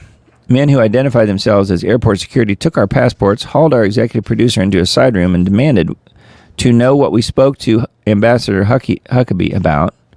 It was bizarre. We are now out of the country. He's been critical of how Israel has handled the Gaza situation following the infamous October 7, 2023 attack by Hamas. Ex-Georgia Congresswoman Marjorie Taylor Greene commented on the situation, writing, "We won't tolerate this. You just made it worse." Meaning Israel just made it worse. So I tend to think that what Mr. Carlson said here is most likely true. They do not like him much over there. And then, let's see. The actual interview, though, there's two different things embedded here I noticed. I haven't listened to either one yet. But this is the main one. Mike Huckabee interview and the truth about America's deeply unhealthy relationship with Israel. Now, here are the subject matter that they talk about, which I think pretty interesting. Why we were interrogated in Israel, at the beginning here. Why did Huckabee meet with American traitor Jonathan Pollard? Has Huckabee advocated to extradite sex offenders who flee from the U.S. to Israel? Which, that's happened pretty recently. Why are there still classified Epstein files? Is the Israel of the Bible the current secular government of Israel? What do you think Huckabee's going to say on that one? Is Israel's Christian population declining? Who has a right to the land of Israel? The killing of Christians in Gaza. Benjamin Netanyahu's calls for genocide. Huckabee accuses Tony Aguilar of lying. Fighting wars on Israel's behalf. Why are 9/11 files still classified? Netanyahu's many visits to the White House. These are all the different subjects in this video. The nuclear weapons that Israel stole. Why is the U.S. sending Israel so much money? Is Huckabee okay with Israel providing free abortions? How many Americans support the war with Iran? Was the war in Iraq really about 9/11? Israel's sabotaging of U.S. negotiations with Iran. How many journalists has Israel killed in Gaza? And is Huckabee concerned about the persecution of Christians? Anyway, that's the questions that are available in this interview and then things they discuss. And then here is maybe a different edit. How does Israel treat Christians? We spoke to one whose family has lived there since Jesus. His story is shocking. So this must be a separate interview. So anyway, these are both available on Tucker Carlson's X page. Pretty wild. And I will link to that in the Substack post that I send out on probably Tuesday. I don't think it'll be tomorrow. It'll probably be Tuesday. Another person here that Trump has on his staff that I do not trust is this guy. Scott Bessent lays out future of Trump's tariffs and trade deals. That guy used to work for George Soros. Therefore, I do not trust him. Don't know how you guys feel about that, but that's my thoughts. Anyway, so the Substack for the wine press is pretty good. A couple of these articles, most recent ones anyway, from their Substack. U.S. forces continue to build in the Middle East for prolonged war against Iran. Attack imminent. Everyone seems to be saying the attack is imminent. Yeah, that's what they said over and over again in Venezuela. And then they finally did go in and grab Maduro when no one was expecting it. It will be very hard for Trump to do a one-and-done kind of attack in Iran this time around because the Iranians would respond in a way that would make all-out conflict inevitable. Yeah, they do have hypersonic missiles.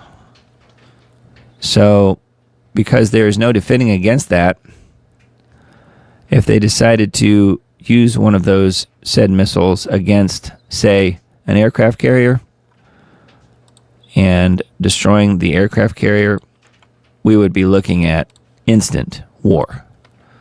And you know the American people will be clamoring for that if that happens. And it could easily happen. All right, and then this one from Wine Press Substack. Bill Gates says, a new religion or a new philosophy will be needed to accommodate AI in everyday life. So is that the new world religion? It's AI? I don't know. We're so used to this shortage world that, I hope I get to see how we start to rethink these deep meaning questions, quote unquote. Report was first published on November 1st, 2024 on Wine Press. Microsoft founder and multi-billionaire philanthropist recently said that he believes that some sort of a new religion or new philosophy will be needed as people become more acclimated to AI in their everyday lives, referring to this as a potential positive. I've heard that because of Gates' exposure in the whole Epstein thing lately, that he recently had to cancel a speech that he was going to give in public.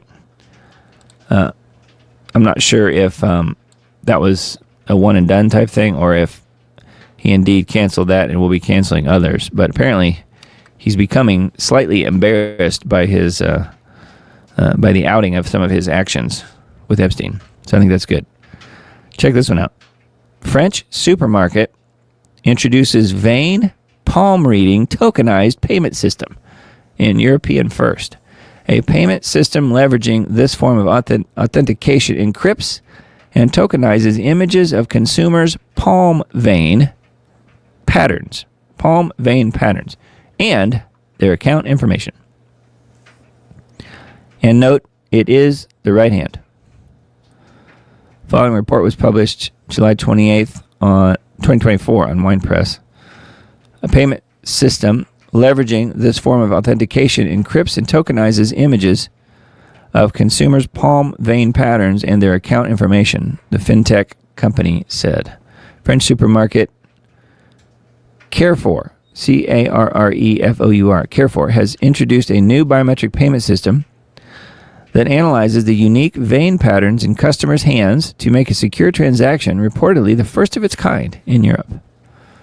So you can pay with your hand, with your right hand, I guess. Where have we heard that before? I guess no nano particles in the body are needed for this. This has to do with your palm. It says the vein. What is it? The vein patterns in your palm. Weird. Anyway, didn't know if you guys knew about that one, but I thought that one was sort of odd. All right, and then Wise Wolf Substack. This is the newest one, I think, since we did a broadcast in the middle of last week. Well, Tuesday, earlier in the week, because I was traveling last weekend. So if you missed it, make sure you check out the broadcast from last Tuesday, the 17th.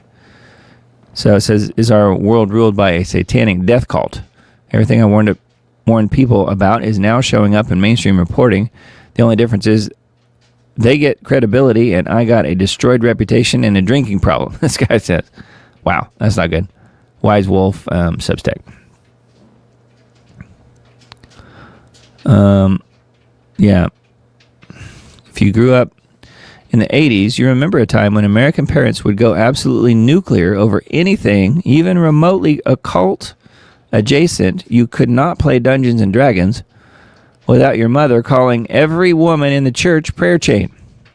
You could not own a Ouija board without your father building a bonfire in the backyard and delivering a 45-minute sermon about spiritual warfare while your board game got melted. That's probably not a bad idea, actually. Ouija board is bad news. If you played a Black Sabbath album anywhere within earshot of a parent, you might as well have opened a portal to hell in the living room. That's funny, because that's exactly how they reacted. Ozzy Osbourne bit the head off of a bat, and half the country acted like civilization was ending. I remember that. It's all everyone talked about for a while. This was called the Satanic Panic. And in fairness, a lot of it was overreaction. Nobody was summoning ancient Mesopotamian demons with a Milton Bradley product. The whole thing ran out of steam. The culture moved on. The official verdict from polite society was relax. There is no organized Satanism. Go back to sleep. And we did. We went right back to sleep. Now it's 2026, and I would like to report on what happened while we were napping.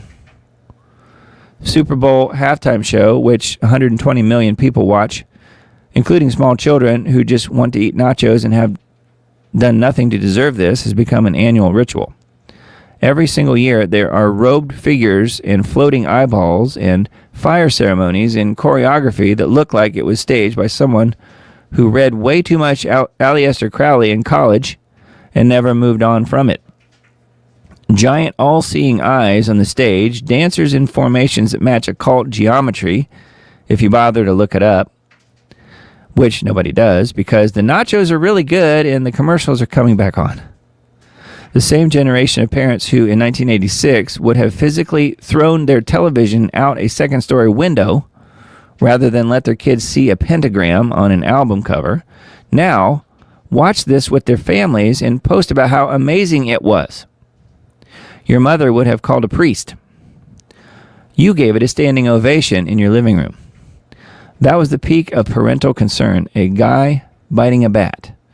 Now we have mainstream pop artists performing what appears to be full ritual invocation at award shows, bathing in blood, wearing horns, surrounded by imagery that you could match frame for frame with illustrations from grimoires if you took 30 seconds to do a Google image search.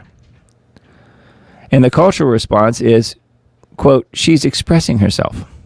Expressing what exactly? Because from where I'm sitting, it looks a lot like devotion to something with hooves and a real bad attitude. But nobody says a word. Not the parents, not the networks, not the FCC, nobody.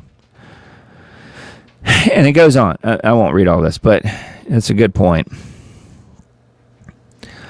Yeah, balls deep in Epstein. Yeah, that was the name of one of Epstein's bank accounts, apparently. He named it. You can give him nicknames. Ball. Mm-hmm. So, yeah, satanic panic, I think, is real. It needs to be happening now, but no one's panicking. Or at least very few people are. Breaking news that proves we are living in the end times. That is where we are. I think this is certainly one of those articles that supports that idea. It's the whole basis for this show. The Diamond Report. Breaking news that proves we are living in the end times. Anyway, I wanted to mention that one. Pretty wild. All right. Speaking of craziness, this one is another one I came across. The pyramids weren't tombs. They were copies. Copies. Copies.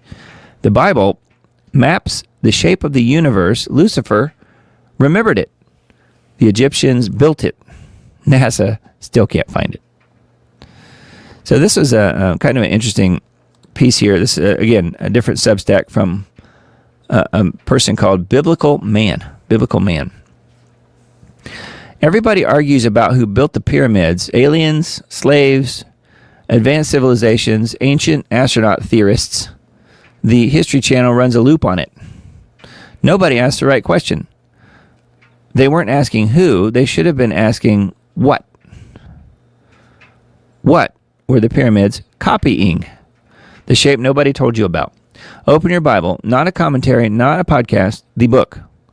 The universe has 3 heavens. I wrote about that yesterday, meaning in his Substack here.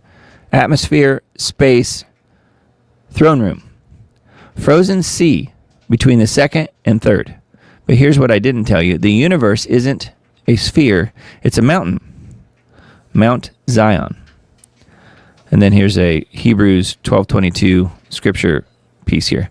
But ye are come unto Mount Zion, and unto the city of the living God, the heavenly Jerusalem, and to an innumerable company of angels. The heavenly city isn't floating in a cloud somewhere. It sits on a mountain. The mountain. The original one. The one everything else is modeled after. And that mountain has a shape your Bible gives you. The dimensions that change everything. Revelation 21:16 gives us the measurements of the New Jerusalem. And the city lieth foursquare, and the length is as large as the breadth. And he measured the city with the reed, 12,000 furlongs. The length and the breadth and the height of it are equal. Length, breadth, height, all equal. Every seminary professor on earth reads that and says, cube. But the city is called Mount Zion. Mountains are not cubes. Mountains are pyramids. A pyramid has equal base length, base breadth, and height.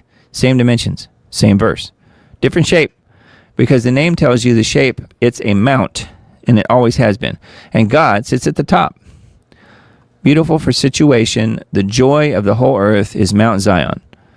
On the sides of the north, the city of the great king. Psalm 48:2. The sides of the north, not the center of nothing, not floating in abstract heaven. A specific location, a specific direction, north. A mountain with sides, angled faces rising to a peak where the throne sits. Picture it. A pyramid mountain so massive it contains a city 12,000 furlongs wide. That's roughly 1,400 miles. Larger than the distance from New York to Dallas. Rising to a peak. God's throne at the summit. That is Mount Zion. That's the shape of everything. Lucifer knew the address. Here's where it gets dangerous. From Isaiah 14:13. For thou hast said in thine heart, I will ascend into heaven, I will exalt my throne above the stars of God. I will sit also upon the mount of the congregation in the sides of the north. Lucifer didn't say, I want to go to heaven. He gave specific coordinates. The mount of the congregation in the sides of the north. Same mountain, same location, same Psalm 48:2 address. He knew. He'd been there. He walked in the garden of God on that mountain. That's from Ezekiel 28:13. He was the anointed covering cherub. He saw the peak. He saw the throne. He saw the shape of God's mountain from the inside because he lived on it. Then he fell. And when he hit the earth, he remembered what it looked like. Then it says, now look at Giza. 3 pyramids aligned to true north. Stars, shafts pointing to Orion's belt. The Great Pyramid built with precision that modern engineers still can't fully explain. 2.3 million blocks some weighing 80 tons fitted to within a fraction of an inch. For 4,500 years, people have argued, how did they build this? Wrong question. Why did they build a mountain? Because someone told them what God's mountain looked like. Someone who had seen it. Someone who fell from it. I'll leave it there. But man, that is cool, isn't it? I had not heard any of that before. And it makes a heck of a lot of sense. So there's further information here, and this goes on. Very, very cool Substack. Biblical Man. All right, and then, back to the old free speech idea that we talk about often on this show. Father, 31, jailed for 1 year for calling the Jews an enemy on an Australia Day speech. A Sydney father has been jailed for 1 year for calling Jews the greatest enemy to this nation, quote unquote, in a 40-second Australia Day speech. Brendan Koshal, 31, pleaded guilty last week to publicly inciting hatred on the grounds of race and appeared in Downing Centre local court on Wednesday by a video link from custody. Deputy Chief Magistrate Sharon Friend said if not for his early guilty plea, he would have sentenced Koshal to 16 months of imprisonment for the statements, saying a custodial sentence was necessary to deter similar offending and protect social cohesion, quote unquote. How about that? She said Koshal had not apologized or shown remorse or contrition and set a non-parole period of 9 months backdated to Koshal's arrest on January 26th, making him eligible for release on October 25th, because he said the greatest enemy to this nation are the Jews. That's all he said. That's somebody's opinion, but you can't have opinions there. Man, that is some scary stuff. And don't forget, we now have an anti-Semite czar in this country. So that is coming soon to a microphone near you. Anyway, I wanted to mention that. And what was the other thing I was going to say on this? Pled guilty last week, publicly inciting hatred on the grounds of race. So, is Judaism race? Is that a race?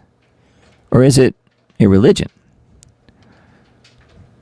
So it seems to me like it's not a race at all. And yet he's been charged. I don't know. I just wanted to mention it because, again, it's coming very soon to this country. At least they want to bring it here. All right, this is a follow-up to the whole NASA and Artemis moon launch that we've talked about a couple times on the show. Remember, we were saying, 2-3 weeks ago, that NASA was going to be sending a rocket again, quote unquote, to the moon. Again. Well, guess what? It's hit another little problem, another little snag. NASA's Artemis 2 rocket, hit by a new problem, bumps the moonshot into early April. Engineers ran into a problem repressurizing the Artemis 2 moon rocket's upper stage helium tanks overnight Friday, a problem that will require rolling the huge rocket off the launch pad and back to its processing hangar for troubleshooting. The work will push the already delayed mission from March into early April. So they'll just keep pushing it back and back and back. They can't actually launch this thing and get it any further than into low Earth orbit. So they'd have to fake the whole thing again, just like they did in 1969. I don't look for them to go to that kind of effort. So, interesting though, they keep running into all of these problems. The last one was weather. Remember, it got cold in Florida. So it was too cold to launch. So now they pushed it back yet again to April because of the helium tanks. Yeah. Okay. And we all believe that. Truth is, they can't get there from here. Just like they didn't get there from here in 1969. All right. NXR Studios on Substack. A couple articles from this Substack this week. Israel's persecution of Christians in the Holy Land. What you've been told about Israel's love of Christians is a lie, and it's a dangerous one. The Christians in the Holy Land are the oldest continuous Christian communities on earth. They received the apostles. They maintained the faith through Byzantine emperors, Ottoman sultans, and British administrators. They were there before any modern border was drawn, and they will tell you exactly what is happening to them if you are willing to listen. They are being persecuted by the Israeli government, targeted for punitive taxation. Their missionaries denied visas, spat upon, beaten, their homes burned down, and their churches firebombed. And it says these are the numbers. Here's what they mean. So, further information on this article. Numbers do not care about your feelings. So I'll just read a little bit more here. 1922. That was the year my dad was born, actually. 1922, Christians were roughly 11% of the population in mandatory Palestine. They are under 1% today. They were 11% then, under 1% today. In Bethlehem, Christians were 85% of the city's population within living memory. The current figure is approximately 10%, and it continues to move in the same direction with the regularity of a well-maintained clock. The Christian population of Jerusalem has fallen below 30,000, which amounts to about 1.7% of the city. 1.7%. And that percentage represents a community that has been shrinking every decade since the State of Israel was founded. These communities are the living remnants of the church that prayed in that land before the ink was dry on the Nicene Creed, and they disappeared on an accelerating trajectory. They are disappearing on an accelerating trajectory. The Jerusalem-based Rossing Center for Education and Dialogue documented 111 anti-Christian incidents in 2024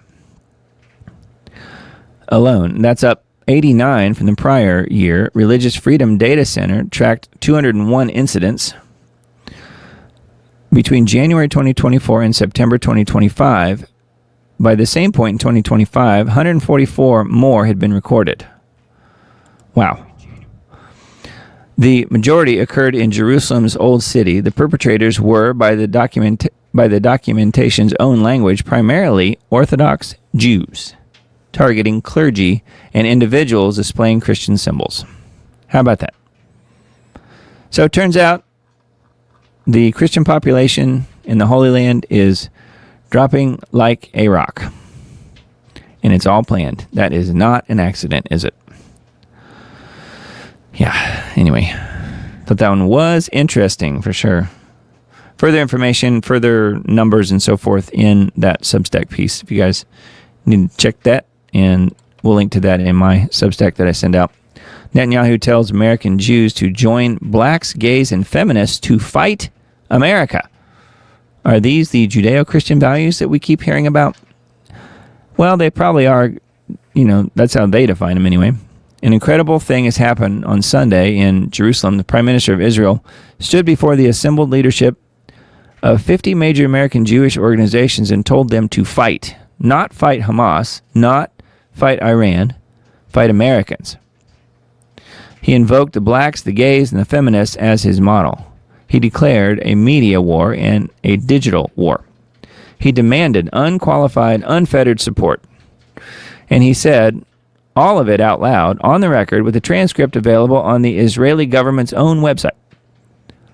What do you call it when a foreign leader tells domestic organizations to wage information warfare against their own countrymen? And whatever you call it, is that what an ally looks like? No. That is not your ally, is it? So another good Substack there. Now, I mentioned further info tonight on AI. This is, I'm going to zoom in on this so you guys can see it. Something big is happening, meaning in AI. So I'll start this out and leave this up to you guys to read it if you're interested, but it does get into some interesting numbers and stuff here, which is kind of hard to follow a little bit if you're not reading it yourself, but we'll take a look. It says, think back to February 2020. If you were paying close attention, you might have noticed a few people talking about a virus spreading overseas. But most of us weren't paying close attention. The stock market was doing great. Your kids were in school. You were going to restaurants and shaking hands and planning trips. If someone told you they were stockpiling toilet paper, you would have thought they were spending too much time on a weird corner of the internet. Then, over the course of about 3 weeks, the entire world changed. Your office closed, your kids came home, and life rearranged itself into something you wouldn't have believed if you described it to yourself a month earlier. I think we're in this seems overblown phase of something much, much bigger than COVID. I've spent 6 years building an AI startup. This is penned by a guy named Matt Schumer. He says, I've spent 6 years building an AI startup and investing in the space. I live in this world, and I'm writing this for the people in my life who don't. My family, my friends, the people I care about who keep asking me, so what's the deal with AI? And getting an answer that doesn't do justice to what's actually happening. I keep giving them the polite version, the cocktail party version, because the honest version sounds like I've lost my mind.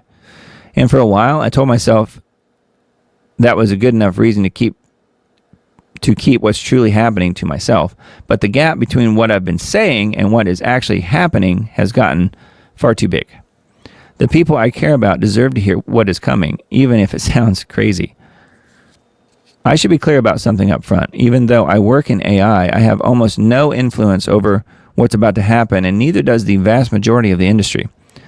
The future is being shaped by a remarkably small number of people, a few hundred researchers, at a handful of companies, OpenAI, Anthropic, Google DeepMind, and a few others. A single training run managed by a small team over a few months can produce an AI system that shifts the entire trajectory of the technology. Most of us who work in AI are building on top of foundations that we didn't lay. We're watching this unfold the same as you. We just happen to be close enough to feel the ground shake first. But it's time now, not in an eventually we should talk about this kind of way, in a this is happening now and I need you to understand it kind of way. I know this is real because it happened to me first. Here's the thing nobody outside of tech quite understands yet. The reason so many people in the industry are sounding the alarm right now is because this already happened to us. We're not making predictions. We're telling you what already occurred in our own jobs and warning you that you're next. For years, AI had been improving steadily, big jumps here and there. But each big jump was spaced out enough that you could absorb them as they came. Then in 2025, new techniques for building these models unlocked a much faster pace of progress. And then it got even faster, and then faster again.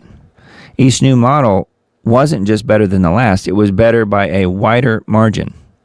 And the time between new model releases was shorter. I was using AI more and more, going back and forth with it less and less, watching it handle things I used to think required my expertise. Then on February 5th, 2 major AI labs released new models in the same day. GPT 5.3 Codex from OpenAI and Opus 4.6 from Anthropic, the makers of Claude. I think we mentioned that last week. One of the main competitors of ChatGPT. And something clicked. Not like a light switch, more like the moment you realize the water has been rising around you and it's now at your chest. I am no longer needed for the actual technical work of my job. Again, this is the guy who'd been working in AI all this time. I am no longer needed for the actual technical work of my job. I describe what I want built in plain English, and it just appears. Not a rough draft I need to fix, the finished thing. I tell the AI what I want, walk away from my computer for 4 hours, and come back to find the work done. Done well, done better than I would have done it myself with no corrections needed. A couple months ago, I was going back and forth with AI, guiding it, making edits. Now I just describe the outcome and leave. Let me give you an example so you can understand what this actually looks like in practice. I'll tell the AI, quote, I want to build this app. Here's what it should do. Here's roughly what it should look like. Figure out the user flow, the design, all of it, end quote. And it does. It writes tens of thousands of lines of code. Then, and this is the part that would have been unthinkable a year ago, it opens the app itself. It clicks through the buttons. It tests the features. It uses the app the way a person would. If it doesn't like how something looks or feels, it goes back and changes it on its own. It iterates like a developer would, fixing and refining until it's satisfied. Only once it has decided that the app meets its own standards does it come back to me and say, I'm ready for you to test. And when I test it, it's usually perfect. I'm not exaggerating. This is what my Monday looked like this week. So how about that? I'll stop there, but man, that is some craziness here about AI.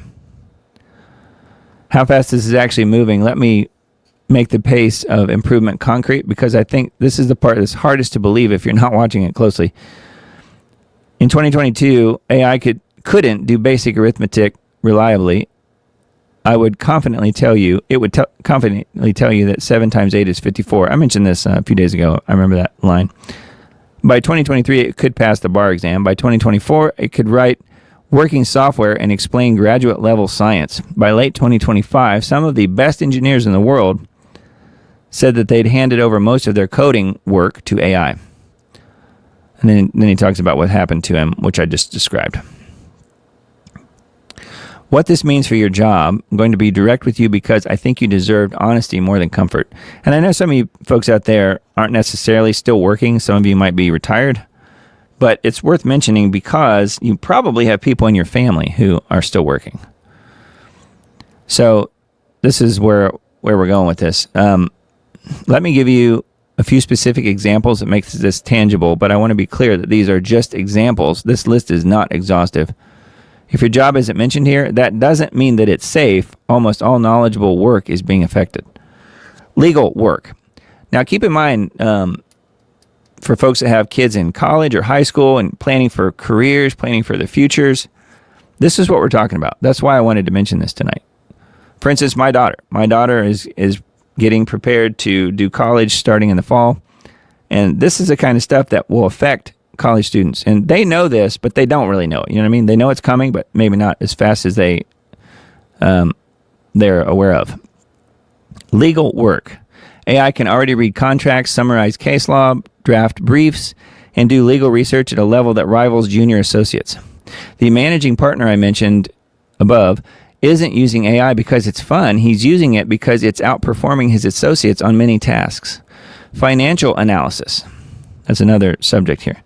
Building financial models, analyzing data, writing investment memos, generating reports. AI handles these completely and is improving fast.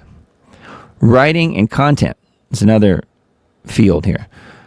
Marketing copy, reports, journalism, technical writing. The quality has reached a point where many professionals can't distinguish AI output from human work. Software engineering. This is a field I know best and talks about coding and stuff. Medical analysis, reading scans, analyzing lab results and suggesting diagnoses. Reviewing literature. AI is approaching or exceeding human performance in several areas. And customer service. Genuinely capable AI agents, not the frustrating chatbots of 5 years ago, are being deployed now, handling complex multi-step problems. You know, we've all experienced that. When you call a phone number now, you often will get some sort of AI prompting, not a human anymore. Very rarely. Anyway, that was all I was going to read on this. There's a ton more here. But I just wanted to bring that up because I don't think people really totally understand how quickly AI is really moving. And I think that article does a good job of explaining quite a bit of it. Pretty wild. It's crazy times. All right, from modernity.news, Benz. Trump has once-in-a-generation chance to put the deep state on defense post-Epstein files. I don't see that happening, do you?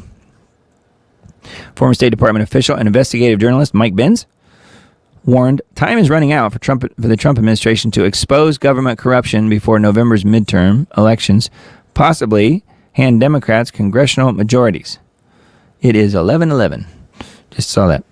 Benz, who served in Trump's first administration and is now the executive director of the Foundation of Freedom Online, told Daily Caller News that there needs to be a much heavier transparency drive in order for much of Trump's MAGA base to turn out to back Republicans in the midterms. I think that ship has sailed, don't you guys? Anyway. But yeah, I just don't see this. I mean, people are constantly giving Trump advice on what he needs to do, and he doesn't listen. He doesn't do it. So I sort of think it's a moot point. Benz highlighted the importance of the Epstein files, the release of which, authorized by a bipartisan bill Trump signed, uncovered several stunning revelations. Yeah, it's still uncovering stunning revelations. He also told the DCNF, however, the collective fixation with the files is because there are not other disclosures of considerable consequence, which I think maybe in part why they're talking about releasing alien or, the UFO files, whatever. We should be having 5 million CIA files. We should be having 5 million State Department files. We should be having 5 million USAID files, Benz emphasized. The fact that it's only the Epstein files, and even that at the barrel of a gun by congressional bill, is not as much as we could do. Yeah, no kidding. Yeah, and that I think that's part of the reason Pam Blondy's been put in place, was to drag it down and slow it down as quickly, as efficiently as possible. And she's done her job at that. I think that's why she was put in place, to make sure this stuff doesn't get released quickly or at all. It gets lost on her desk forever. So, Bound Report, Epstein exposes ruling UK pedo class. We're going to watch this one on the way out tonight because it's bad enough that if I show it now, they could stop the live stream. I don't think YouTube would do that, but we'll wait until the end here because it's not good. Epstein fallout raining like molten disgust from the sky is so widespread that the panic amongst the normies is cracked wide open while the scramble to close Pandora's box by the ghoulish establishment ramps up. Which, by the way, I think you could say with all this Epstein stuff coming out worldwide, that's even more reason for them to go to war, to distract from what's being released, what's being talked about, don't you? Would make sense to me. The pseudo-British monarchy, pseudo because they are actually German, is again under fire as King Charles, longtime pal of the late cadaver-raping pedophile Jimmy Savile, I kid you not, watches his disgraced brother Prince Andrew get hauled in by police amid the latest Epstein file dumps. But the UK elite is essentially a pedo class at this point, handed down from the late Lord Mountbatten Windsor to his pedo relatives. So the video goes into a little bit more about this Lord Mountbatten, who Andrew is taking his name from. So anyway, yeah, we'll take a look at this. That's a scary picture. We'll take a look at that on the way out. We've got a few more articles to look at yet. Let's see. Here's another InfoWars piece I thought I would mention. We're talking about World War III and the Epstein class wanting to make sure they get their war started so that everybody forgets about the Epstein release. If we kill millions and millions of people, they won't be talking about the Epstein files, will they? World War III alert. Ex-Intel officer Kiriakou says Trump administration will attack Iran in the next 2 days. Now, this guy, if you don't know who John Kiriakou is, I think he's a whistleblower. I think he probably knows what he's talking about. So it says former CIA counterterrorism officer John Kiriakou said on Friday that the Trump administration has decided to strike Iran either on Monday or Tuesday. That would be tomorrow or Tuesday. Joining the Julian Dory podcast, the CIA whistleblower revealed a friend in the agency visited the White House and has learned a decision has been made to attack Iran this week. So this is not going to go well, guys. Again, they have hypersonic missiles. They have the technology. They're not going to mess around this time. Not like last time. This Iran 2.0 war is going to be serious business because Russia and China will be involved almost instantly. World War III could start this week, is what I'm saying. And again, it will distract everyone and everything away from the Epstein files. If that happens. Don't you think they'd want that? The president yesterday gave the Iranians 10 days to accept our proposals for an end to their ballistic missile program and then to their uranium enrichment program and then to supporting groups in the Middle East like Hamas and Hezbollah and the Houthis. But he's done this before. He'll give you 10 days, he'll give you 2 weeks, and then he'll just attack in 2 days. Kiriaki said. He, meaning Trump, thinks that keeps people off balance. That's probably true.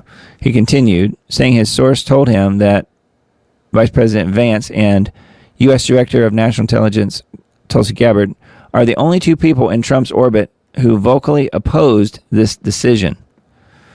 How about that? So I wonder if Vance and Gabbard will be in the administration very long, because Israel would not like that, would they? And this is about making Israel great again, not the U.S. Meanwhile, Secretary of State Marco Rubio, Secretary of War Hegseth, and Joint Chiefs of Staff all reportedly support the strikes. Kiriaki said it's probable that the timing of the attack was set up in order to distract from the ongoing Epstein debacle. Did I not just say that? I hadn't even pre-read this story, but it just makes total sense. The recent Trump announcement that he ordered the release of all government files regarding UFOs and aliens was also labeled suspect by Kiriakou and Dory. And I said those things simply because that just makes total sense, that those things would be talked about and be released to distract. But a war is the real big distraction, in my opinion. Vaccine impact. Won't spend a lot of time on this. This is simply more about glyphosate here. I want to look to see if there's anything new on this article. It's called Glyphosate Now Mandated for U.S. Farms. Trump issues EO to produce more glyphosate herbicide in the U.S. after Bayer settles cancer lawsuits for hundreds of millions. Yeah, so he's done it in time to save them many billions of dollars, apparently. So I don't find it that different than what happened in 1986 with the VAXXs and what Reagan signed. It seems very similar. They want to keep the glyphosate flowing. It's like they want to keep the VAXXs flowing. There's so much money involved. Well, I'll leave this one to you guys if you want to read it. It's on vaccineimpact.com. Pretty new article from yesterday, actually. And then, let's see. Couple Not the Bee articles. This one is just more about what's going on in Mexico. Report: Guadalajara and Puerto Vallarta airports under siege after Mexican army kills cartel leader El Mencho.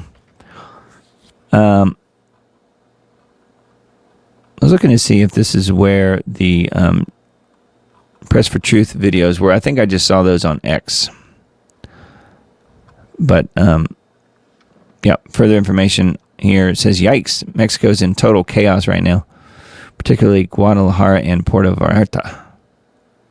El Mencho is a cartel boss in Mexico, and his gang is not taking the loss of their leader well at all. Yeah. I think that's probably true. And then here is another Not to Be article.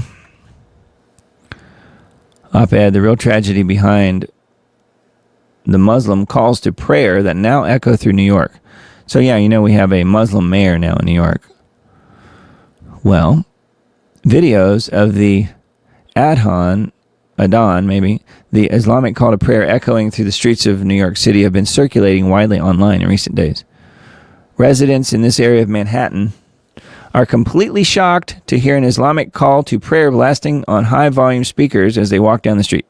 Quote, I've never thought in my life I'd hear this in the middle of New York. Unbelievable. Yeah, you get what you vote for. New Yorkers complain Islamic prayer calls are being blasted throughout the city as early as 5 a.m.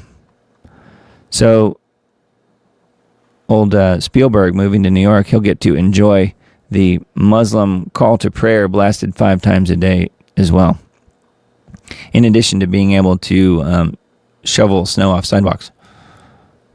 Allah Akbar, once shouted from the cockpits of hijacked airplanes, is now echoing daily through the Adhan, to acknowledge the emotional collision is not an act of hatred, it's an act of memory.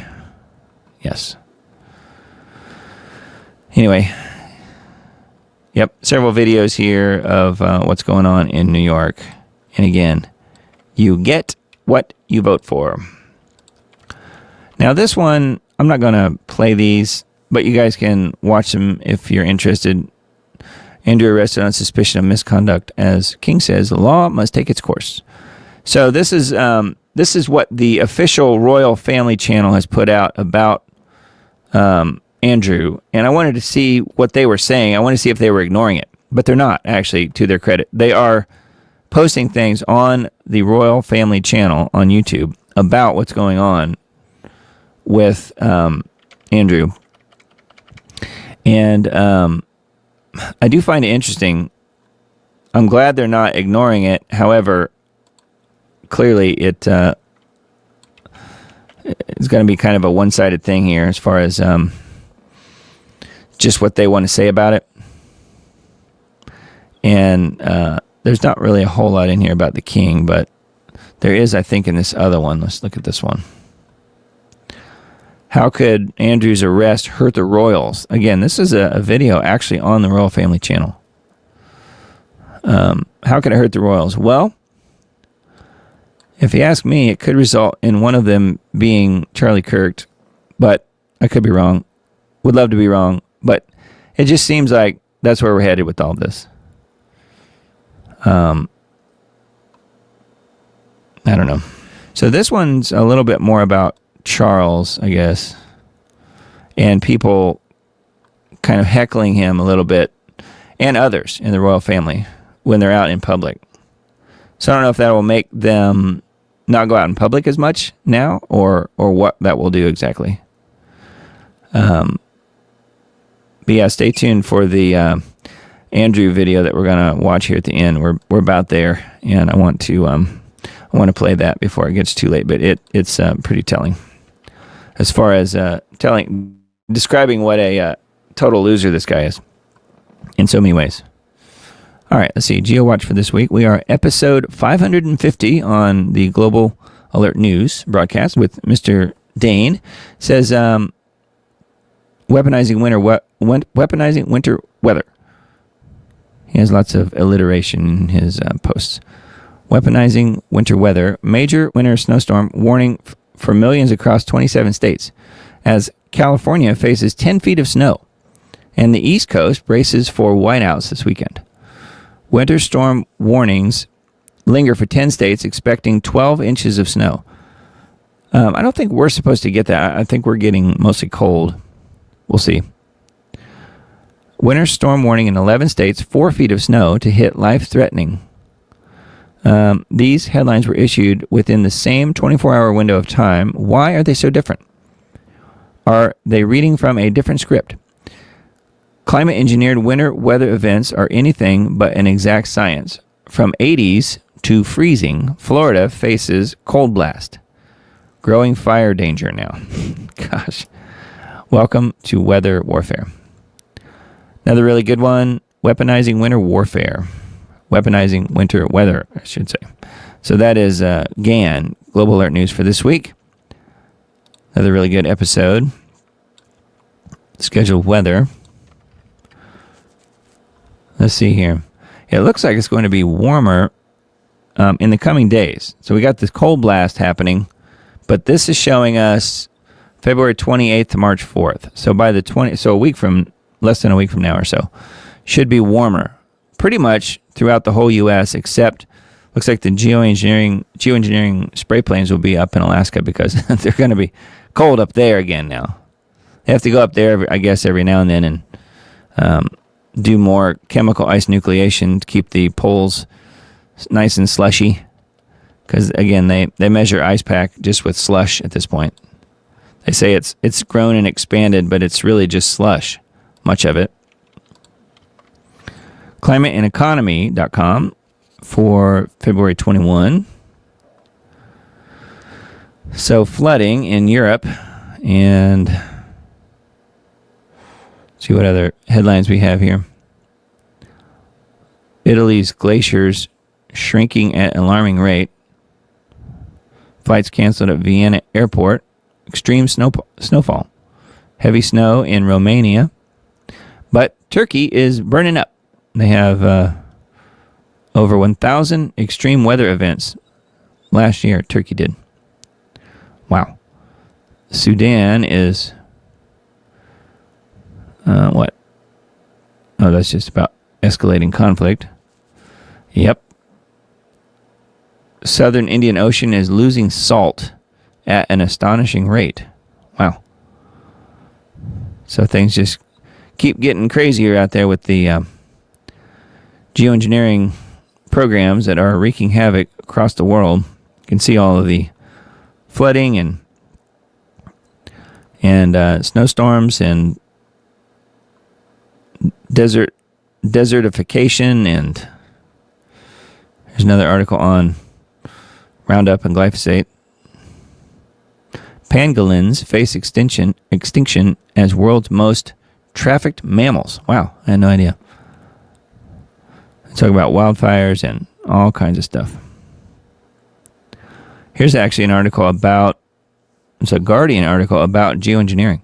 Injecting particulates into the atmosphere that isn't a magical fix for the climate crisis. Yeah, well, it turns out that that is largely why we have a climate crisis. And we do. It's just that it is being covered up because it's the spraying programs that is causing it, you see. All right, and then let's see, Climate Reanalyzer for this week. We'll look at a few different settings as far as the days go. You can see, basically starting tomorrow, pretty cold. We have the split down the middle. Again, we were looking at the other one starting on 28th of the month, and it was warm everywhere. But right now, we have the split down the middle. We're 8 degrees below normal where I am, but out west, you're nice and warm at this moment. Vegas is 9 degrees above normal, so it's pretty warm out there. Now, days 4 to 6, you can see it, creeping back in here because it's going to warm up. That's starting February 26th, and this one is starting March 1st. So 10 degrees above normal where I am. It's going to warm up. So again, you have the chemical cool down. They can only cool down about half of the United States at a time, which is why you usually get the split down the middle. Either the out west, it'll be warm, and back east, it will be cool, like you see here, or it will be flip-flopped. They can't really do the whole thing, the whole country, but they can do half and half. So you see these in these maps. And you can see that after the chemical cool downs, you get the rebounded warmer temperatures, which is what this is. As soon as the cool moves on out, it will be rebounding, and then they're going to be cooling again. So it's how it works. Climate Reanalyzer. Now let's see, I've got a few articles on Israel 365 news. Let's look at this first one here. Yeah, I kind of covered this earlier. Tucker Carlson flew to Israel, never left the airport, and called Jews imposters. Well, he didn't really, but that's what you get from the Israel 365 news perspective. Further information about what they're saying about Tucker, which we covered earlier. Here's the interview, which I'm sort of surprised that they embedded there, but I guess they did. To their credit, I'm sort of surprised because they wouldn't want all that negative information about Israel to get out there. But anyway, they posted it. Pretty wild. A pre-Purim earthquake in Iran bears a powerful biblical message. Got the AI Trump is our hero type picture here. A magnitude 5.5 earthquake struck southern Iran on February 19th at 7:13 local time. with its epicenter 35 kilometers southwest of Mohr, M-O-H-R. The quake hit at a shallow depth of 10 kilometers, sending strong shakes through rural villages and key natural gas fields. I'm looking to see what they are saying that it means. What message does this quake carry when it rumbles from Cyrus's birthplace on the brink of Purim as Israel contends with Iranian-backed terrorists seeking its destruction? The Bible delivers the insight through Isaiah's prophecy written centuries before Cyrus's time. Thus says the Lord to his anointed, to Cyrus, whose right hand I have held. Oh, I guess that the whole Cyrus thing is why they have Trump pictured here, because they think he's Cyrus, the new Cyrus. To subdue nations before him and loose the loins of kings, to open before him the double doors, so that the gates will not be shut. I will go before you and make the crooked places straight. I will break in pieces the gates of bronze and cut the bars of iron. That's from Isaiah 45, 1 through 2. God called Cyrus his Mashiach, anointed one, to end the Babylonian oppression. In 539 BCE, so BC, Cyrus captured Babylon without a fight, then proclaimed freedom for the exiles. The full decree stands in Ezra. Thus says King Cyrus of Persia, Cyrus king of Persia, all the kingdoms of the earth, the Lord God of heaven has given me, and he has commanded me to build him a house at Jerusalem, which is in Judah. Who is among you of all his people? May his God be with him, and let him go up to Jerusalem, which is in Judah, and build the house of the Lord God of Israel.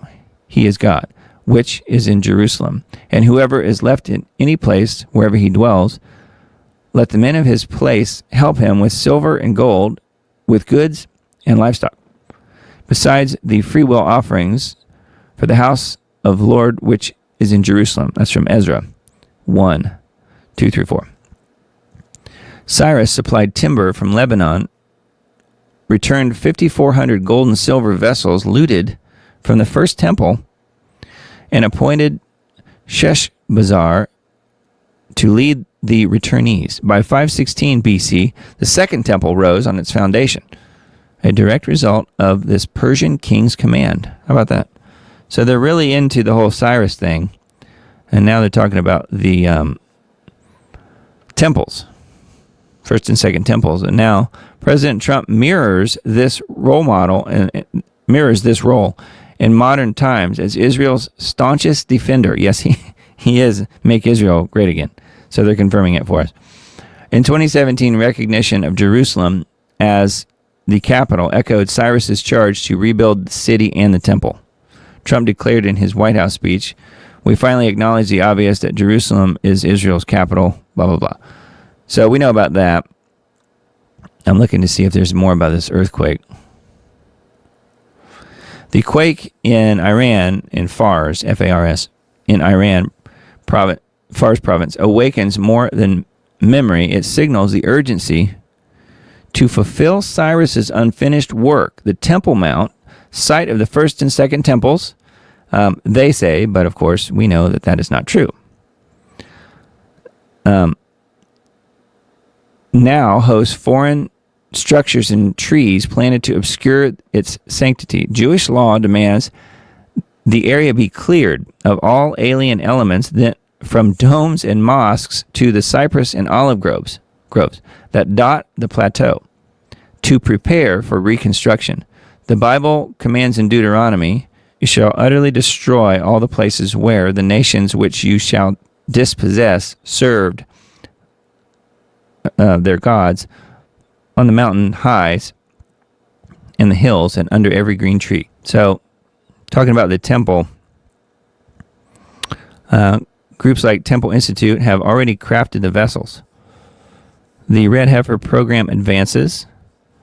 The architect draws plans based on Ezekiel's vision. President Trump's policies have set the stage by strengthening Israel's position globally making the moment ripe. Jerusalem rises when Jews act on the divine mandate, building the third temple as the house of prayer for all nations. The enemies plot in vain. The land promised to Abraham endures. The trimmers from Persia declare it. The time for restoration has arrived, and Jerusalem will shine as the eternal capital with its temple rebuilt. So how about that? That is a very interesting article, I think. Lots there. Ramadan earthquake strikes ancient Shushan 10 days before Purim, putting Iran in the crosshairs of Ezekiel's prophecy. So I guess this is just more or less a little bit more info on what we already went through on that. But the whole connection between this earthquake that happened, which wasn't a big one, 5.5 is, decent size, but they're equating it to something prophetic. I don't know if I would go that far, but that's what they're saying in the article that we read right before this one. Prophet Ezekiel described earthquakes as preceding the pre-Messiah multinational war of Gog and Magog. How about that? So who do you guys think will be their Moshiach? I think that it will be the KC3 critter. I think it will be him. I think he will be. I think they will have two. They'll have one that will be a Moshiach of more like a military guy, and he will be that guy. And then you've seen him with all of his multiple medals and stuff that he's awarded to himself. You've seen those probably. I think he will be the military Moshiach, which is really the most important. And then there's another one as well, which I think will be the other guy that I pointed out previously, the rabbi, in various episodes of End Times Dates. So Rabbi Yehuda Berry, I think he will be the other one. And I think we're very quickly reaching that point, although who knows exactly timing-wise how that might happen. But it's interesting here how they're talking about the Moshiach and this earthquake that just happened in Iran and how it's all significant and plays in prophetically to what they believe. So I don't know. We will see. We've done some talk, I guess, tonight, starting out at least, about the Olympics. So I wanted to end with this one just because it kind of shows you Israel and their plight. They tried real hard, apparently, at the Olympics. It says Israel's last placed bobsled team disqualified for cheating and lying about illness at the Olympics.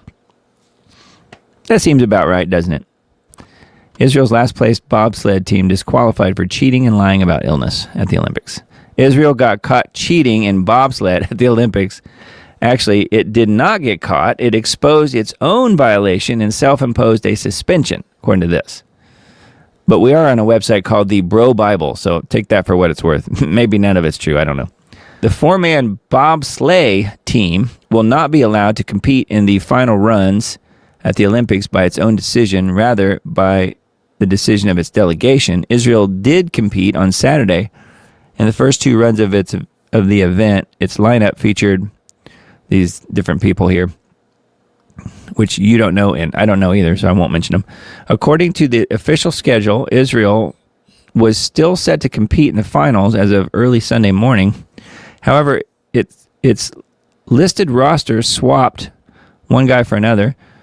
Farshwa would have been Israel's first ever Druze Olympian if he was to participate, except he went to the games as an alternate. That means he was not allowed to get into the sled unless another member of the team was unwell. An alternate can only compete if another athlete is sick or injured. This is where things get interesting. It says Zisman, one of the other guys, with the encouragement of his teammates, declared that he was ill, even though he was not. He even went for a medical examination and signed an affidavit. The affidavit clears the Olympic Committee to request approval for a substitution. The bobsled team tried to replace him with this other guy, Farwash. But Zisman was not unwell, and he knew he was not unwell. The Israeli bobsled athlete ultimately could not keep up with his lie. Zisman admitted to the head of the delegation that he acted improperly, so the Olympic Committee of Israel denied the request to replace him with this other guy. The bobsled team will not compete at the Olympics. Not only did the Olympic Committee of Israel shut down the alternate replacement, it disqualified the team from further competition altogether. Its four-man bobsled team will not participate in the finals. So did you know Israel even had a bobsled team? Does it matter? No, it doesn't. I just thought that was kind of crazy.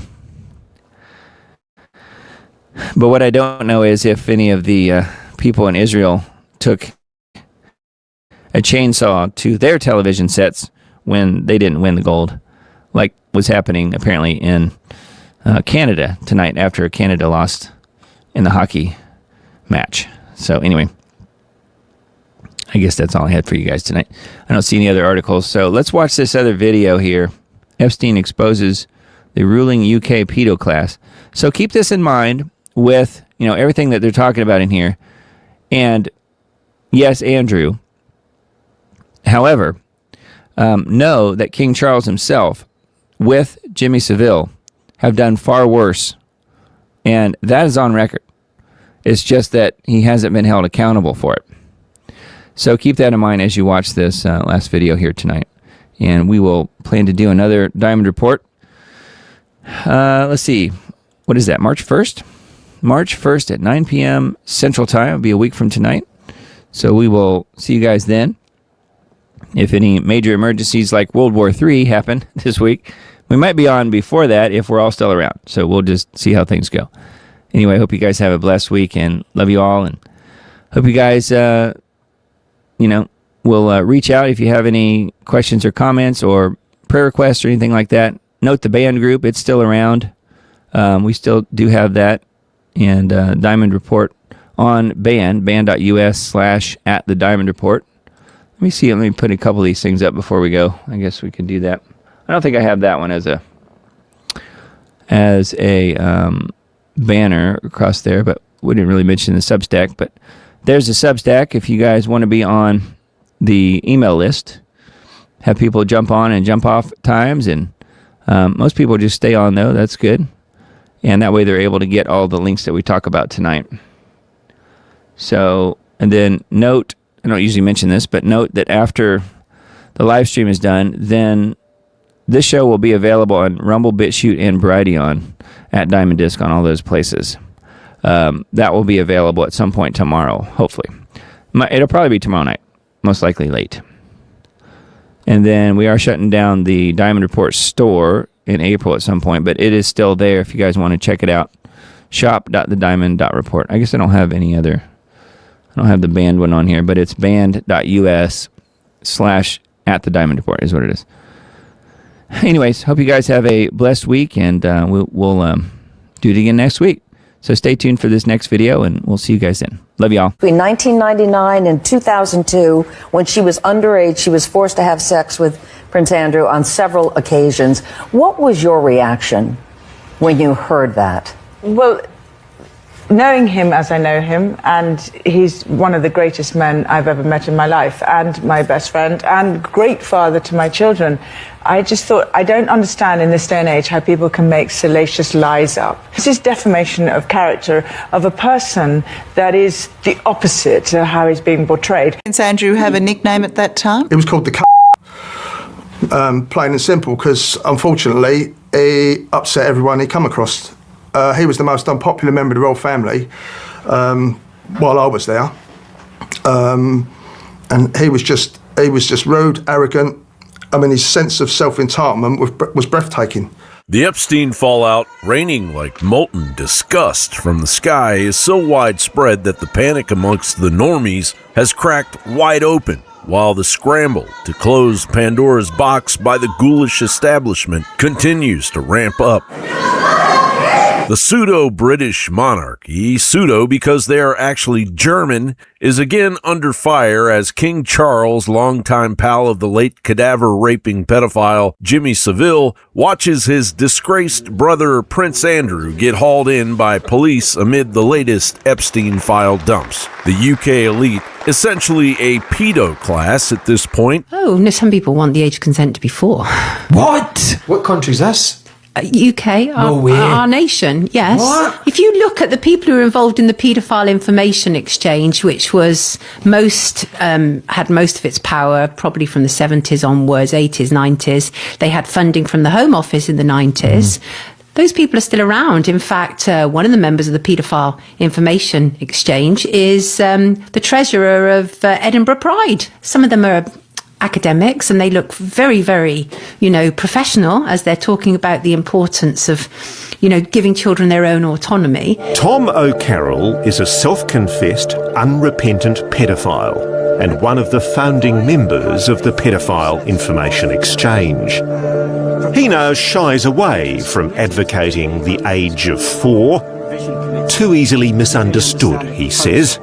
The age of 4 came into it insofar as children by that age are normally verbal and can normally say whether they are liking a particular kind of activity or not. A proclivity passed down from the late Lord Mountbatten Windsor to his pedo relatives. To the royal family, he was irreplaceable, especially to Prince Charles, who grew up under Mountbatten's watchful eye. But there's one lesson Charles never knew he was being taught: how to hide desire in plain sight. Because Mountbatten was married, but not monogamous, not straight, and not harmless. A 1944 FBI file described him as a homosexual with a perversion for young boys. That wasn't just American paranoia. British intelligence, too, noted that Mountbatten had a lust for working-class youth, often teenage naval cadets, the kind who couldn't say no. In the 1970s, guests at his Broadlands estate described weekends filled with entertainment that rarely included his wife. Andrew Mountbatten Windsor was arrested on his ominous 66th birthday of suspicion of misconduct in public office, tied to his Epstein connections and espionage against the state that can carry a life sentence. Ghislaine Maxwell's family have seen fit to comment, astonished to see Andrew Mountbatten Windsor arrested today over alleged misconduct in public office linked to material from the so-called Epstein files. You are related to a woman who has been charged with sex trafficking crimes, and you are saying allegedly called the Epstein files. He is entitled to the presumption of innocence and a fair process. What fair process have any of the victims of your relative, Ghislaine Maxwell, received? Andrew was held for 12 hours, then released under investigation, with cops raiding his former homes the next day. Fresh emails show him allegedly sharing sensitive UK government information about trips to Southeast Asia and Afghan investments with Epstein back in 2010 to 2011 during his trade rep days. Now they're releasing photos out of the Epstein file of him with fake breasts with babies, playing with babies on the ground with fake breasts, and there's just hundreds and hundreds and hundreds of emails all about how do we get babies to suck better.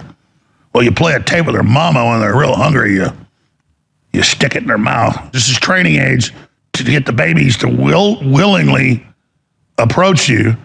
Oh, you like playing with that breast, that fake rubber breast? Here's the breast right here for you. So you give them a fake breast with milk in it or whatever. They used to sucking on that, and you just bring them over and now suck on this. And I'm sorry to be gross, but that's what Ted Gunderson told me they did 30 years ago. Now it's in the files. Do you, sir, believe that these dreadful allegations of babies being sacrificed are true? I absolutely believe it, without any doubt. Based on the information that's been given to me across the country by numerous survivors and by confidential sources and informants. Then why don't you name these people and arrest them? Never a name, never an arrest.